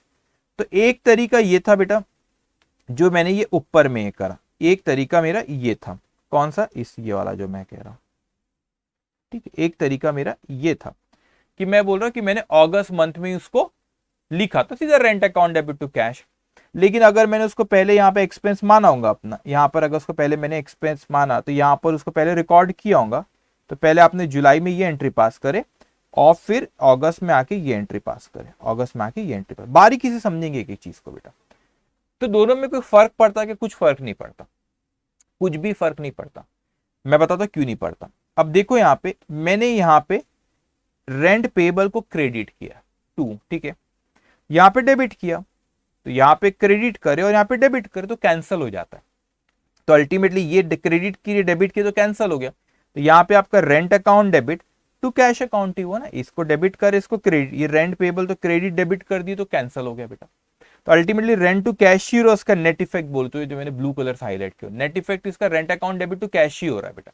यहाँ पे भी देखो rent account debit to cash है, लेकिन आपने जुलाई मंथ का जुलाई में उसको पेएबल बताया, फिर यहाँ पे कैंसिल करे पेमेंट के वक्त, ऐसा भी चलता है। अब मैंने क्या लिखना, अब समझो मैं क्यों इतना आपको ज्ञान दे रहा हूं, मैं क्यों इतना बोल रहा हूं, इस चीज को समझना बेटा। अब ये जो 125 रुपए जो मैंने पे करा हूं, ठीक है, 125 रुपए मैंने यहाँ पे करा, तो मेरे पास से पेमेंट गई 125 रुपए, तो मैं लिख देता हूं कौन सी तारीख को था बेटा, 15 तारीख को, तो लिखो यहाँ पे 15 अगस्त 2016। अब यहाँ पे क्या लिखूं, अगर मैंने ये माना हूं कि जुलाई में, अपन अगस्त मंथ चल रहा है, अगर ये माना हो कि जुलाई में उसको रेंट पेएबल को वो अपने बताए नहीं थे, तो यहाँ पे सिंपली आप लिख दो रेंट, ये वाला फिर आ जाएगा, फिर कौन सा, ये अजम्पशन लिया, तो मैं यहाँ पे सिंपली लिख दूंगा bye rent, rent account debit. तो कोई हिसाब किताब आपने लैंडलॉर्ड से कोई हिसाब किताब बचा नहीं, आपने जब लिखे नहीं था, अभी पे कर, तो हिसाब किताब खत्म हो गया, इसलिए नाम नहीं आया उसका लैंडलॉर्ड अकाउंट या रेंट पेएबल अकाउंट, ये लिखूंगा अगर मैंने पहला वाला सोचा। अगर मैं सोचता हूं नहीं नहीं नहीं, जुलाई मंथ में मैंने लिखा होगा rent account debit to rent payable, even तो साल नहीं बदल रहा, लेकिन मंथ में भी हम लायबिलिटी क्रिएट करते हैं, जब पे करते तो लायबिलिटी को कैंसिल भी कर देते। अगर मैं बोलता नहीं नेक्स्ट वाला होगा, तो फिर बेटा अगस्त मंथ में अगर इस तरीके से करेंगे, तो अगस्त मंथ में फिर रेंट पेएबल, देखो अगस्त मंथ, फिर आएगा रेंट पेएबल टू कैश, फिर यहां पर आएगा बेटा आपका रेंट नहीं आएगा, फिर क्या आ जाएगा बेटा, रेंट पेएबल अकाउंट डेबिट, ये रेंट पेएबल अकाउंट आ जाएगा। तो आप फर्क समझो, अमाउंट तो वही है, उसमें कोई अंतर नहीं, लेकिन अगर आपने पहले जुलाई मंथ में कुछ भी नहीं लिखे थे, तो अगस्त मंथ में जुलाई मंथ का रेंट आप अगस्त में पे करो, तो आपने नहीं लिखे जब, तो आप सीधा भी पे किए रेंट टू कैश, तो रेंट टू कैश पेमेंट तो हुई है, मगर रेंट के अगेंस्ट में क्यों, अभी रेंट के अगेंस्ट में अगर ये पेमेंट हुई है बेटा, तो फिर यहाँ पे रेंट आता, लेकिन ये रेंट तो आपने पिछले हफ्ते पिछले महीने लिख लिए थे, खर्चा पे नहीं होता तो पेएबल बताए थे, तो आपने फिर लैंडलॉर्ड को पे करे, तो फिर रेंट पेएबल दिखता और लैंडलॉर्ड अकाउंट दिखता था, ऐसा फर्क हो जाता था। तो यहां पे इसको बोलते हैं अकाउंटिंग को डीप में जाने का, ऐसा सोचने का, अंधाधुन कुछ भी नहीं रट्टा मारने का बेटा। तो इसको बोलते हैं लॉजिक। सर ऐसा क्या पॉसिबल है कि जुलाई मंथ में रेंट पेएबल बताए, हाँ हो सकता है ना, क्यों नहीं हो सकता, जनरली साल के आखिरी में होता है, साल बदलता तो इस साल के जो खर्चे पे नहीं करे तो भी बेनिफिट मिलता, हम एक्सपेंस मानते हैं उसको, तो हम लिख लेते हैं। लेकिन क्या मंथ में भी, हाँ मंथ का भी आप चाहो तो कर सकते हो कि हर मंथ के एंड में आपने रेंट पेएबल बताए, जब पे करोगे आप उसको नेक्स्ट मंथ में, तो रेंट पेएबल को कैंसिल कर दोगे। तो अब आपके ऊपर आप क्या सोचा, आप सोचो हाँ उसने रेंट पेएबल लिखा होगा पहले, तो उसको कैंसिल किया, यहाँ पे रेंट पेएबल दिखेगा, आपने बोलोगे नहीं सर साल तो एक ही है, अभी पे कराऊंगा उसने, तो अभी पे कर तो अभी लिखा होगा, फिर हिसाब किताब नहीं है लैंडलॉर्ड से, तो उसका फिर नाम नहीं आता, फिर रेंट टू कैश आता है। तो अपने ऊपर है कैसे, तो मैं यहाँ पे काम करता हूँ, मैं रेंट पेएबल लिख लेता हूँ, और मैं क्या करता हूँ यहाँ पे लिख लेता हूँ नोट 1, मतलब रेफर नोट 1, तो इसके बारे में एक्सप्लेनेशन लिखा देता हूं ये क्वेश्चन के बाद नोट 1 में, तो आपने वहां पे उसको लिख लेना, ठीक है। चलो, तो ऐसा डीप में जाने का उसको, तो फिर अंडरस्टैंडिंग बढ़ते जाती है, ठीक है। चलिए नोट, अपन ये मान रहे कि पिछले मैंने rent account debit to rent payable लिखा था उसने, और इस मैंने पे किया, तो उसको पे किया तो पैसा आ गया, लैंडलॉर्ड को दी तो रेंट पेएबल आया, ठीक है बेटा। कुछ बच्चे ऐसा सोच सकते हैं सर रेंट भी जब आप डायरेक्टली देते हो, रेंट पेबल नहीं लिखे आपने, रेंट टू कैश लिखे तो भी तो लैंडलॉर्ड को दी, लैंडलॉर्ड को दी, लेकिन उससे हिसाब किताब नहीं था बेटा, ठीक है।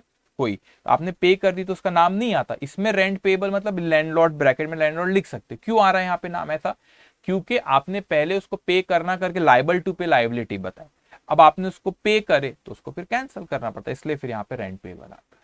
ओके चलिए, ये होती है एडवांस एंट्रीज, इसमें लगाना पड़ता है दिमाग। ओके चलिए, एनीवेज अब आ जाओ फटाक से नेक्स्ट पे, ये हो गया हमारा 17 पे। आ जाओ, क्या बोल रहा है 17 हमको भाई, use office cash for meeting personal expense. भाई ऑफिस गए ना, हमारे रिसिप्ट और पेमेंट ध्यान दो, तो हमारे पास से गए बेटा, कितने गए 150, पर्सनल एक्सपेंस मतलब ड्राइंग से बेटा, ठीक है। तो 17 तारीख बाय ड्राइंग्स 150, बस कुछ नहीं कर रहे इसमें, रिसिप्ट पेमेंट बस ये देखना है, आया गया। उसके बाद सोल गुड्स ऑन क्रेडिट, ये सबसे इंपॉर्टेंट पॉइंट है, ऑन क्रेडिट। ऐसा आप अपने नोट्स में हाईलाइट करो और लिखो, मैं बाद में नोट लिखा दूंगा इसके ऊपर। ये क्रेडिट पे उधारी में, इट मींस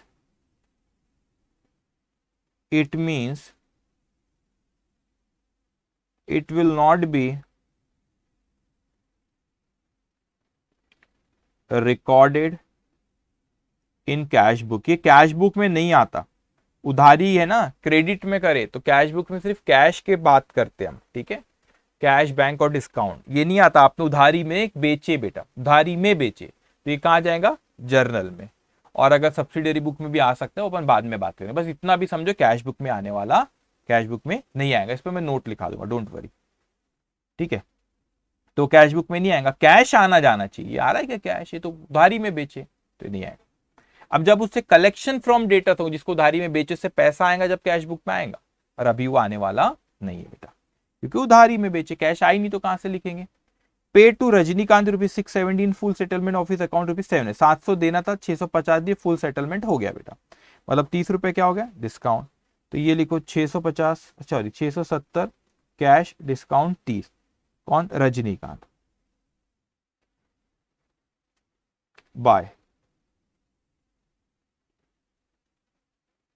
रजनीकांत, सही लिख रहा हूं, रजनीकांत अकाउंट, ओके। लिखे आपने रजनीकांत अकाउंट बेटा, ओके। उसके बाद एक और है 20 तारीख को नीचे, deposited in bank all cash in excess of 1200। अब इसका मतलब समझना थोड़ा सा, सेंटेंस का मीनिंग निकालना चाहिए, सबसे बड़ा वो तो सेंटेंस को पढ़ो, नहीं समझा 2 बार 3 बार 4 बार 10 बार पढ़ो, जब तक वो सेंटेंस का मीनिंग नहीं निकाल पाते हो।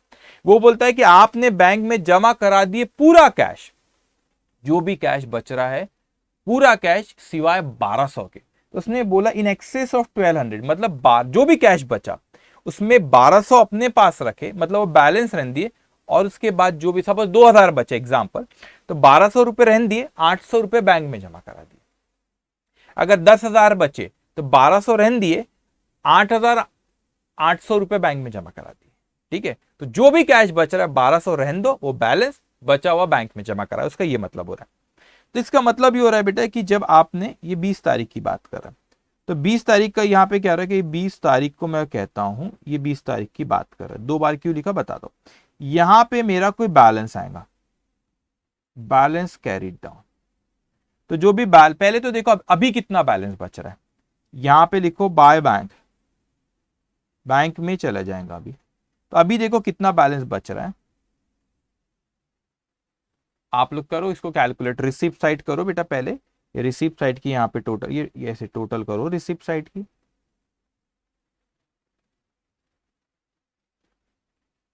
ठीक है। उसमें से ये पहले डिस्काउंट को बाद में बात करते हैं अपन, पहले कैश की कॉलम की बात करो, तो रिसिप्ट साइड की टोटल करो आप लोग, कर भी रहे हो नहीं कर रहे हो, करो।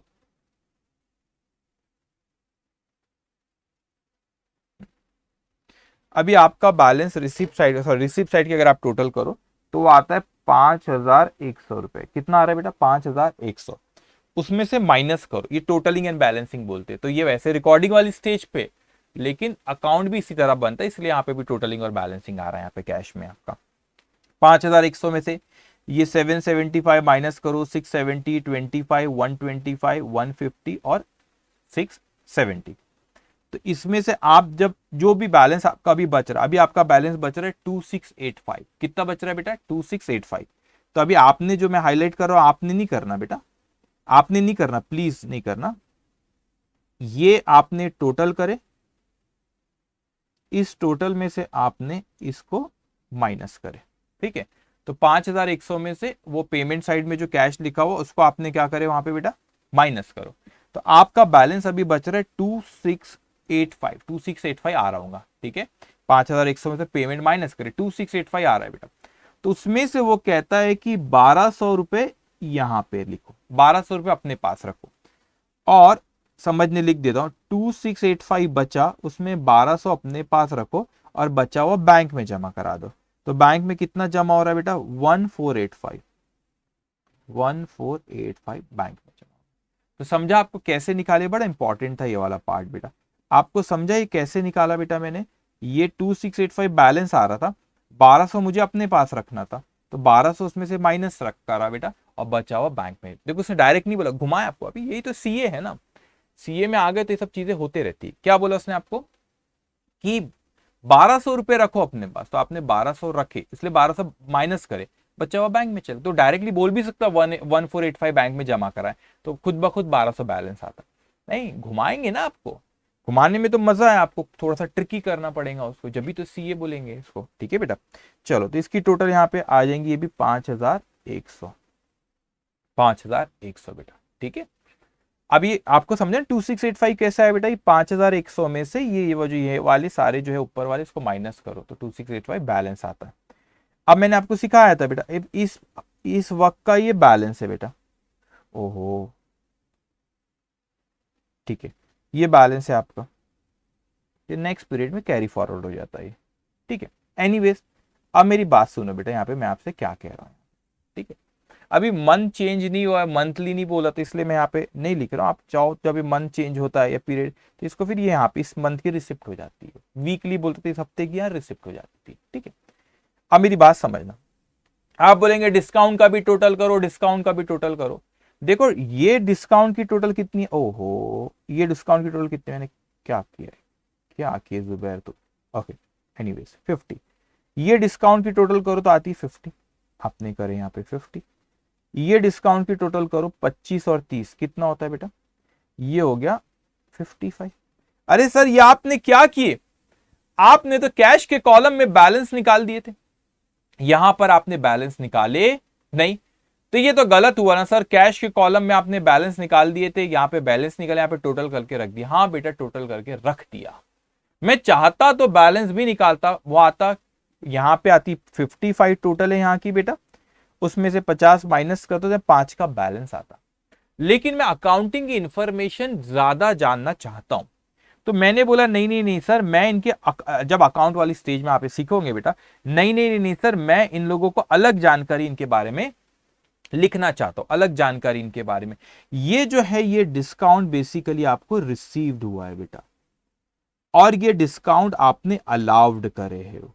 तो आप ये सीखोगे अकाउंट वाली स्टेज में, आप डिस्काउंट का चाहो तो एक भी अकाउंट बना सकते, दोनों को उसी रिसीव्ड पेमेंट लिखोगे, अलाउड रिसीव्ड लिखोगे तो नेट इफेक्ट आ जाएगा बराबर। नहीं, हमने अकाउंटिंग का उद्देश्य ज्यादा से ज्यादा जानकारी मिले, तो बेटा मैंने कहा कि नहीं, मैं दो अलग डिस्काउंट के अकाउंट बनाऊंगा, अकाउंट वाली स्टेज में सिखाऊंगा आपको।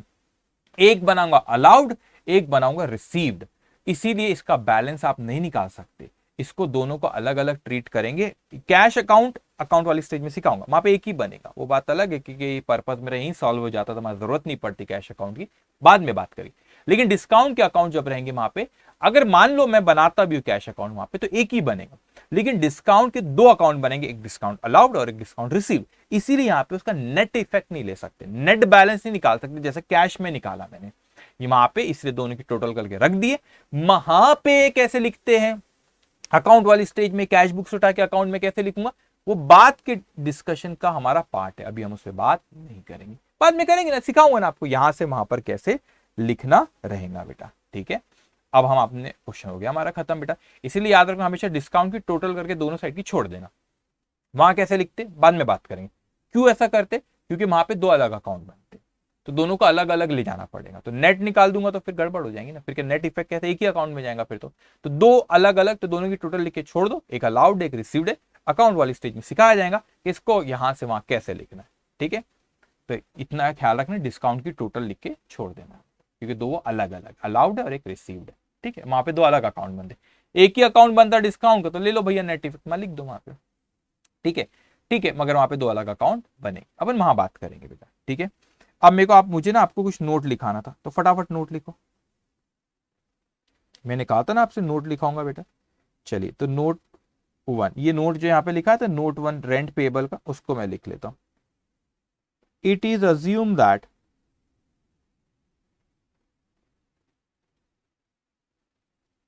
in July month provision for rent payable, provision for rent payable मतलब आपने रेंट पेबल का एंट्री किए थे, rent provision for rent payable was recorded, hence now on payment rent payable account is made. Okay, तो rent payable account आपने करे, और hence now on payment rent payable account is affected, ऐसे कर लो effect. कौन सा अकाउंट अफेक्ट करा, rent payable account, उसको इतना लिख लो, ठीक है। सेकेंड नोट, ये मैंने बताया था 19 तारीख का क्यों नहीं आया, क्योंकि क्रेडिट सेल था, यहाँ पे सिर्फ कैश का आता है। यहाँ पे लिख लो बेटा credit sale on 19th of August 2016, ये इसकी बात कर रहा हूं। 19th of August 2016 will be entered in journal और सेल्स बुक। अभी सेल्स बुक आपके लिए नया, क्या होगा सेल्स बुक, वो सब्सिडरी बुक्स जब सिखाऊंगा।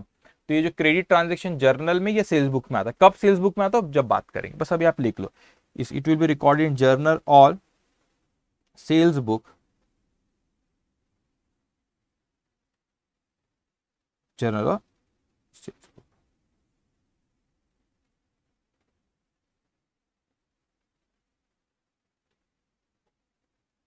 ब्रैकेट में लिख देना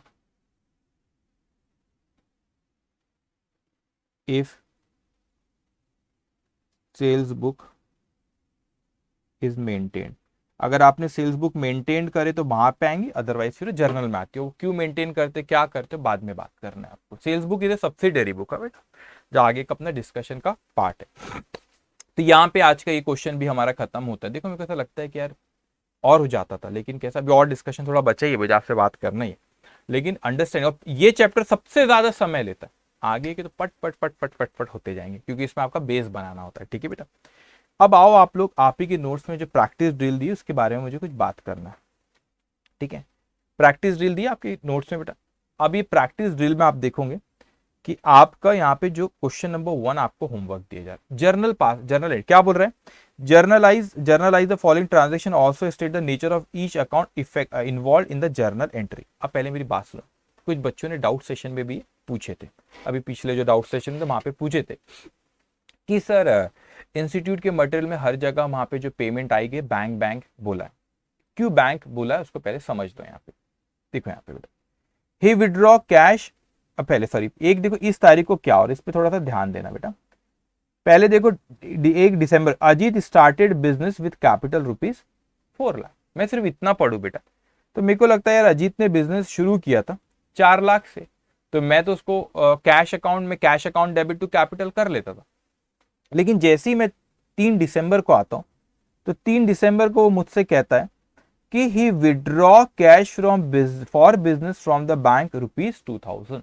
अब मेरे को बताओ, उसने बहुत बारीकी से समझना बेटा, आपने बिजनेस यहां पे स्टार्ट करे तो ऐसा तो नहीं था कि पहले से बैंक में पैसा जमा होंगे, ऐसी तो बात हो नहीं सकती बेटा, ऐसा तो हो नहीं सकता। क्यों? क्योंकि आपने बिजनेस अभी स्टार्ट करे। अगर वो पहले का बिजनेस रहता तो मैं मान भी लेता कि बैंक में पैसे जमा होंगे। बिजनेस अभी स्टार्ट करे और फिर अचानक 1 तारीख के बाइक को बिजनेस शुरुआत की और 3 तारीख को बोलता है कि बैंक से विड्रॉ करा। अब मेरे को एक बात बताओ, बैंक में पैसा होगा जब भी तो विड्रॉ हुआ होगा ना बेटा, है ना? बैंक में पैसा होगा जब भी तो इसने विड्रॉ करा होगा बेटा। बात तो सही है सर, बैंक में पैसा होगा तो अगर मैं 1 तारीख को जो उसने पैसा 4 लाख रुपए लाया, मैं तो यही मानता कि बिजनेस में कैश लेके आया, लेकिन अचानक 3 दिसंबर को बोलता है कि उसने बैंक से विड्रॉ करा। तो बैंक में पैसा होगा जब भी तो विड्रॉ, हमारा ही अकाउंट है बैंक में, जब भी तो हम विड्रॉ करेंगे जब बैंक में पैसा होगा। बात तो सही है। तो सर पहले से बैंक में जमा होगा ऐसा मान नहीं सकता, ऐसा अज्यूम नहीं कर सकता। क्यों नहीं कर सकते बेटा? क्योंकि उसने बिजनेस ही 1 तारीख को शुरू किया तो पहले से तो बैंक अकाउंट नहीं था ना, अभी अकाउंट ओपन हुआ, उसमें पैसा डाला गया होगा जब भी तो मैंने विड्रॉ कर। इसका मतलब ये जो 4 लाख रुपए आए, इसने ये पैसा कहां जमा कराया बेटा? बैंक में। इससे ये पता चलता है, देखो ऐसे कनेक्ट करना पड़ा, उसमें बैंक में जमा कराए जब भी तो आपने उसको 3 तारीख को बैंक से पैसा निकाले। पैसा होगा ही नहीं तो कैसे निकालेंगे अपन, है ना? कोई मैजिक तो नहीं है ये। आपको ये सोच सकता है पुराना बिजनेस होगा पहले से रखा होगा, नहीं, पुराना बिजनेस भी नहीं, अभी स्टार्ट हुआ बिजनेस, पहले से बैंक में कुछ भी नहीं था, अभी तो शुरू करे बिजनेस, 1-2 दिन हुआ। इसीलिए बेटा यहां पे बैंक में ही सारा पैसा है। अब देखो यहां पे उसने 2,000 रुपए निकाला बैंक से बिजनेस यूज के लिए, और अगर मैं यहां पर कहूं बेटा तो यहां पे उसने बिजनेस में से 20 तारीख के ट्रांजेक्शन में कहता है he drew cash from business for personal use ₹2000। तो बैंक में से बिजनेस यूज के लिए उसने 2,000 रुपए निकाला 3 तारीख को, और 20 तारीख को कहता है कि बिजनेस में से उसने अपने पर्सनल यूज के लिए कैश लेके चले गया बेटा 2,000 रुपए। मतलब जो 2,000 रुपए आपके पास आए थे, 2,000 रुपए उसने पर्सनल यूज के लिए लेके भी चले गया, और वही बस बैंक से निकाला था, बाकी सब तो बैंक में ही है। इसीलिए बेटा इस क्वेश्चन में सारी चीजें, बस जो मैंने ग्रीन कलर से हाईलाइट करा वहां पे आपको कैश दिखेगा, सारी चीजें बैंक से ही हुई, क्योंकि इससे पता चलता है कि बैंक में ही पैसा वो रख रहा था, है ना? विड्रॉ उसने 3 तारीख को बैंक से किया तो भाई बैंक में पैसा होगा जब भी विड्रॉ करा। आप बोलेंगे पुराना है, पुराना नहीं हो सकता, उसने बिजनेस से अभी शुरू किया, तो 4 लाख रुपए बैंक में जमा करा है। इसीलिए बेटा इसके सारे जो चीजें उसने बैंक से ही पूरे क्वेश्चन में हुआ है। तो आप यहाँ पे जब देखोगे बेटा तो देखोगे आप यहाँ पे देखो, यहाँ पे इसने जो कैपिटल के 4 लाख रुपए उसको बैंक में लेके गया, ये फिर यहाँ पे कैश विड्रॉ किया 2,000, इसीलिए वहां कैश है। बाकी हर जगह यहाँ पे बैंक में, जो ने कुछ और हाईलाइट भी कर रखा उस पर बात करता, हर जगह बेटा आपका क्या है यहाँ पे बैंक, हर जगह बैंक आया बेटा, ठीक है? अब मुझे आपसे कहना है, अब जब आप ये अकाउंट देख, ये प्रॉब्लम आपको सॉल्व करना है, मैं नहीं करूंगा, ये आपको सॉल्व करना है, सोल्यूशन भी दिया है बेटा नीचे। जब आप सॉल्व करोगे तो यहाँ पे नेचर ऑफ अकाउंट भी लिखे, तो ये बैंक पर्सनल अकाउंट होता है, आपको पता है, सारी चीजें मैं बता चुका हूं, उसमें कुछ भी ऐसा नहीं। अब सर कि बैंक है, कैपिटल अकाउंट है, पर्सनल अकाउंट होता है, वो सारी चीजें यहाँ पे लिखी हुई है, ठीक है? लेकिन मैंने देखो यहाँ पे हाईलाइट करा, आप भी प्रैक्टिस दिल में जो लिख लो, परचेज अकाउंट इंस्टीट्यूट कहती है real account, but more appropriate is that's not a real account, that's nominal account. क्यों? क्योंकि आप उसको आप अपना एक्सपेंस मान, उसमें से जो बच गया उसे स्टॉक है, वो रियल अकाउंट होता है, वो एसेट है बेटा हमारी। ये तो इस साल का खर्चा, इसमें से जो बच गया बेटा, कोई फर्क पड़ता? कुछ फर्क नहीं पड़ता। यहां पर भी मैं इसको रियल कह रहा हूं तो भी डेबिट कर रहे, इंस्टीट्यूट रियल कह रही तो भी डेबिट करे, बेसिकली वो है नॉमिनल तो भी डेबिट होगा। Nominal is expense, expense is nominal, expense deal bye nominal account, all expense should be debited, 10% debit करे तो भी डेबिट ही होगा। तो मैंने हाईलाइट करके रखो, तो आप भी आपके नोट्स में इसको कट करके नॉमिनल लिखो, ठीक है? उसके बाद यहां पर आओ बेटा, उसी तरह आपको ये कौन सी तारीख की एंट्री थी आपकी? ये 3 तारीख के, इसमें जाके करेक्ट करना, इसको आप एरो देके नॉमिनल कर दो, ठीक है?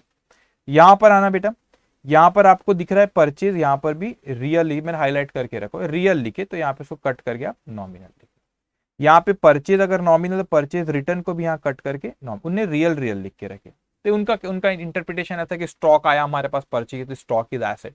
नहीं बेटा, वो स्टॉक जो होता है वो आपका बिक जाता है, अभी तो बिक जाता है तो उससे रिलेटेड खर्च परचेज की, तो फिर वो एक्सपेंस हुआ आपका, तो एक्सपेंस होता, उसमें से जो बच जाता है उसको स्टॉक है, उसको अपन एसेट कहते हैं। ठीक है, तो इसको आप ये नॉमिनल, लेकिन इससे कोई फर्क नहीं पड़ता हमारा, क्योंकि हमारा वो अगर उसको रियल बोलो एसेट बोलो तो फिर जो कॉमर्स वाले उनको समझेगा अभी, रियल बोलो अगर उसका एसेट बोलते हो रियल अकाउंट, तो फिर आपका एसेट साइड में दिखना चाहिए परचेज, परचेज एसेट साइड में दिखता है क्या? रियल और नॉमिनल बैलेंस शीट में आते हैं, जो कॉमर्स वाले उनसे बात कर, रियल और नॉमिनल बैलेंस शीट में आते हैं, सॉरी नॉट नॉमिनल, रियल और पर्सनल अकाउंट बैलेंस शीट में आते हैं, जो कैरी फॉरवर्ड होते हैं, और जो नॉमिनल रहते हैं वो आपके ट्रेडिंग पीएनएल में आते हैं। फिर अगर परचेज को अगर आप रियल बोलते तो फिर तो बैलेंस शीट में दिखना चाहिए था परचेज, बैलेंस शीट में परचेज दिखता है कि जो कॉमर्स वाले से बात करता नहीं दिखता, वो आप ट्रेडिंग के डेबिट में लिखते हो परचेज, दैट्स नॉमिनल। ठीक है, तो आप उसको ज्यादा अप्रोप्रिएट है नॉमिनल बोलो। स्टॉक जो है दैट इज रियल। ठीक है, वहां पे रियल और पर्सनल बैलेंस शीट में आते हैं। ओके, तो एनीवेज मैंने लिख दिया बेटा। एक और चीज जो करेक्ट करो, 8 तारीख के बाद इसको आओ, 10 तारीख का भी देखो। 10 तारीख में बेटा यहाँ पे कुछ नहीं, अंडरस्टैंडिंग बढ़ाना, ये परचेज को वही सेम चीज है, बार बार हो रही, रियल है तो मैंने उसको कट करके नॉमिनल उसको बोला यहाँ पे। अब मैं आपको क्या सिखाना चाह रहा हूँ यहाँ पे, जो परचेज अकाउंट है बेटा, अगर आपके नोट्स में करेक्ट करा हो तो इट्स ओके, अगर नहीं है तो ऐसे लिख लेना उसको कट करके, करा हुआ है तो कोई दिक्कत नहीं। अब यहाँ पे उन्हें ड्रॉइंग्स गुड्स ले गया था, drawings account debit to purchase, मैंने एक क्वेश्चन आपको सिखाया था, या परचेज अकाउंट लिखे सही है, लिख सकते, ऑल्टरनेटली गुड्स यूज्ड अकाउंट भी लिख सकते हो, और एक गुड्स यूज अकाउंट को आपको बताया था, फिर आगे चल के परचेज में से ही माइनस करते, बात एक ये क्वेश्चन में आया था, ये मैंने सिखाया था, परचेज भी लिख सकते, गुड्स यूज भी लिख सकते हो, तो यहाँ पे परचेज लिखा ये भी सही है, ऑल्टरनेटिवली गुड्स यूज भी लिख सकते, लेकिन फिर गुड्स यूज को बाद में परचेज में से माइनस करना पड़ता है। ठीक है, तो ऐसा एक तरह नहीं सोचा सर परचेज ही सही है, परचेज भी सही है, गुड्स यूज भी सही है, ऐसी अंडरस्टैंडिंग होना। ठीक है, हर चीज प्रोफेशनल बनने जा रहे हो, तो क्लाइंट आए तो ऐसे नहीं बोलेंगे ये पता है बस और दूसरा रास्ता नहीं पता, सब रास्ते पता रहना चाहिए। ठीक है, जो रास्ता आसान फिर वो पकड़ लेना। ठीक है, परचेज भी लिख सकते, ये भी लिख सकते, गुड्स यूज भी लिख सकते हो, बोथ आर करेक्ट, बल्कि मैं ऐसा लिख देता हूँ, इसको ऑब्लिक कर दो, purchase oblique goods used. Okay, यहाँ पे और वो तो बता दिया मैंने, बाकी तो मुझे कुछ इस क्वेश्चन में, हाँ एक और ये परचेज यहाँ पर भी 15 तारीख में भी आया है परचेज अकाउंट, वो हुआ, तो इसको आप ऑब्लिक गुड्स यूज भी कह सकते हो, गुड्स यूज्ड अकाउंट भी कह सकते हो। ठीक है बेटा, और वो परचेज तो बार बार उसको रियल कट करके नॉमिनल कर देंगे। ओके, अब आ जाओ, ये क्वेश्चन नंबर 1 इज होमवर्क, सारा बैंक से ही करना है, क्योंकि बैंक में पैसा जमा कर तो समझ में आ रहा है, क्योंकि 2 तारीख को 3 तारीख को वहां से विड्रॉ करा था उसने। ठीक है, पहले से कोई बिजनेस नहीं था, मतलब 4 लाख रुपए बैंक में जमा किए गए थे, ऐसा ही मानेंगे। ओके, अब आ जाओ 2 तारीख के, सॉरी 2 तारीख बोलो, सेकंड क्वेश्चन पे। ठीक है, कितना टाइम हो गया, बस 2 मिनट, खत्म करो। ये सेकंड ट्रांजेक्शन पे, सॉरी सेकंड क्वेश्चन पे आते बेटा, इसमें भी इंस्टीट्यूट के सारी जगह बैंक को ही करे, क्यों करे लॉजिक समझना बेटा। अब देखो यहाँ पे वो 5 तारीख के इसमें कहता है कि बैंक से उसने withdraw Drew cash from bank, bank से विड्रॉ करा, कितना किया 10,000 रुपए।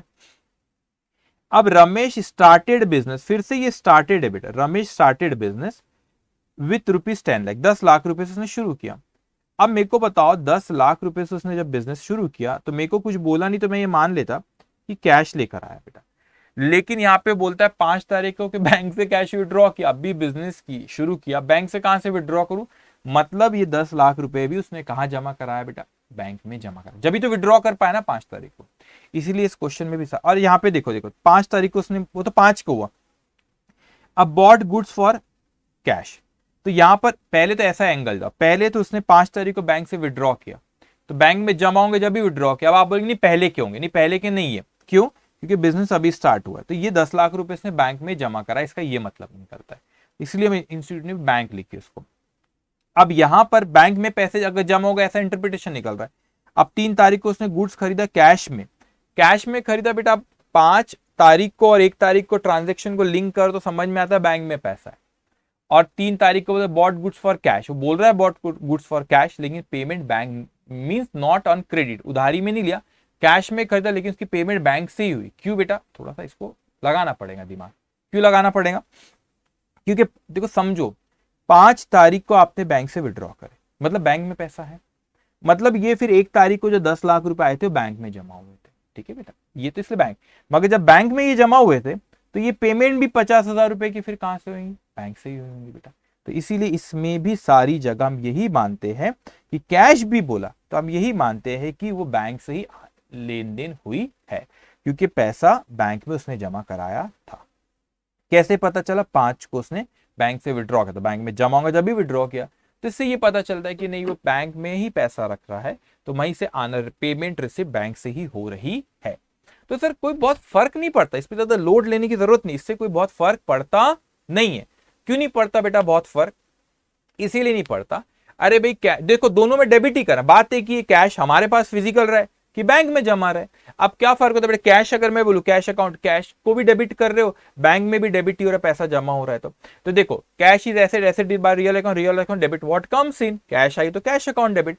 मैं बोलता नहीं यार बैंक में जमा करा, तो करा भाई बैंक में, bank is person, person personal account से डेबिट द रिसीवर, तो बैंक में पैसा जमा हो। बात एक ही है ना बेटा, मेरे पास कैश रहे, मेरे पैसे बैंक में रहे, कोई फर्क नहीं पड़ता। तो दिल पे नहीं लेना, अरे कैश की जगह बैंक ले रहे, बैंक ले रहे, बैंक ले रहे। वो क्वेश्चन पढ़ के समझ में आ रहा है कि उस बैंक में रखता है वो पैसा, तो रहने दे भाई बैंक में पैसा, कोई दिक्कत नहीं, कोई फर्क नहीं पड़ता इससे, इसमें कुछ भी लोड लेने का नहीं। और अगर ऐसा कुछ भी लिंक नहीं मिलता तो मैं जहां चेक बोलता मैं बैंक लिखता, जहां कुछ नहीं बोलता मैं कैश लिखता, वो सही है अपना। ये लिंक मिल रहा है कि नहीं, बैंक में लिख है, बैंक में पैसा है, तो फिर अपन ने उसके थ्रू ऐसा सोचे कि बैंक में सारे बैंक से ही करेंगे लेना देना अपन इसको, ठीक है। तो इसीलिए ये पूरे क्वेश्चन में बैंक को ही आना जाना रिसीव पेमेंट हो बैंक से ही हो रहा है, क्योंकि पैसा क्वेश्चन पढ़ के हमको समझ में आ रहा है पैसा बैंक में रखा गया, तो उसी से ट्रांजेक्शन करें, कौन सी बड़ी बात है, ठीक है। तो दिल पे नहीं लेना, कैश हमारे पास रहे या बैंक में रहे, अकाउंटिंग में फर्क वो नहीं, बस हमारे पास रहे बैंक में रहे, बात एक ही है बेटा, ठीक है। बल्कि इनफैक्ट जब आप हायर स्टडीज में जाओगे, इंटर पे आओगे, जब कुछ नहीं बोलता तो हम लोग ऐसे लिख लेते कैश ऑब्लिक बैंक, कुछ भी हो सकता हमको नहीं पता, तो चलता, उसमें कोई फर्क नहीं है। लेकिन जब स्पेसिफिकली बोला फाउंडेशन लेवल पे चेक, तो चेक लेना, कुछ नहीं बोला तो कैश। लेकिन यहाँ पे मैं क्यों सारा बैंक से कर रहा हूं बेटा? इसीलिए क्योंकि लिंक, थोड़ा आइडिया मिल रहा है, थोड़ा सा हमको क्लू मिल रहा है कि बैंक से ही ट्रांजेक्शन हो रही है। क्यों? बैंक से विड्रॉ कर रहा है तो बैंक में जमा भी तो होना चाहिए।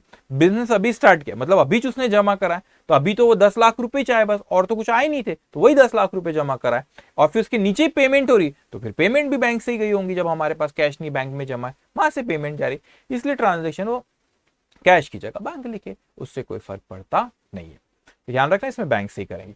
तो क्वेश्चन नंबर 1 एंड 2 आपका होमवर्क है, बाकी क्वेश्चन मैं आपको दूंगा, तो आप ये सॉल्व करेंगे, और दिमाग एकदम खुला रखना, सोचना, इंटरप्रिटेशन आना चाहिए उसके। तो आप ये क्वेश्चन नंबर 1 एंड 2 आज के लिए होमवर्क है।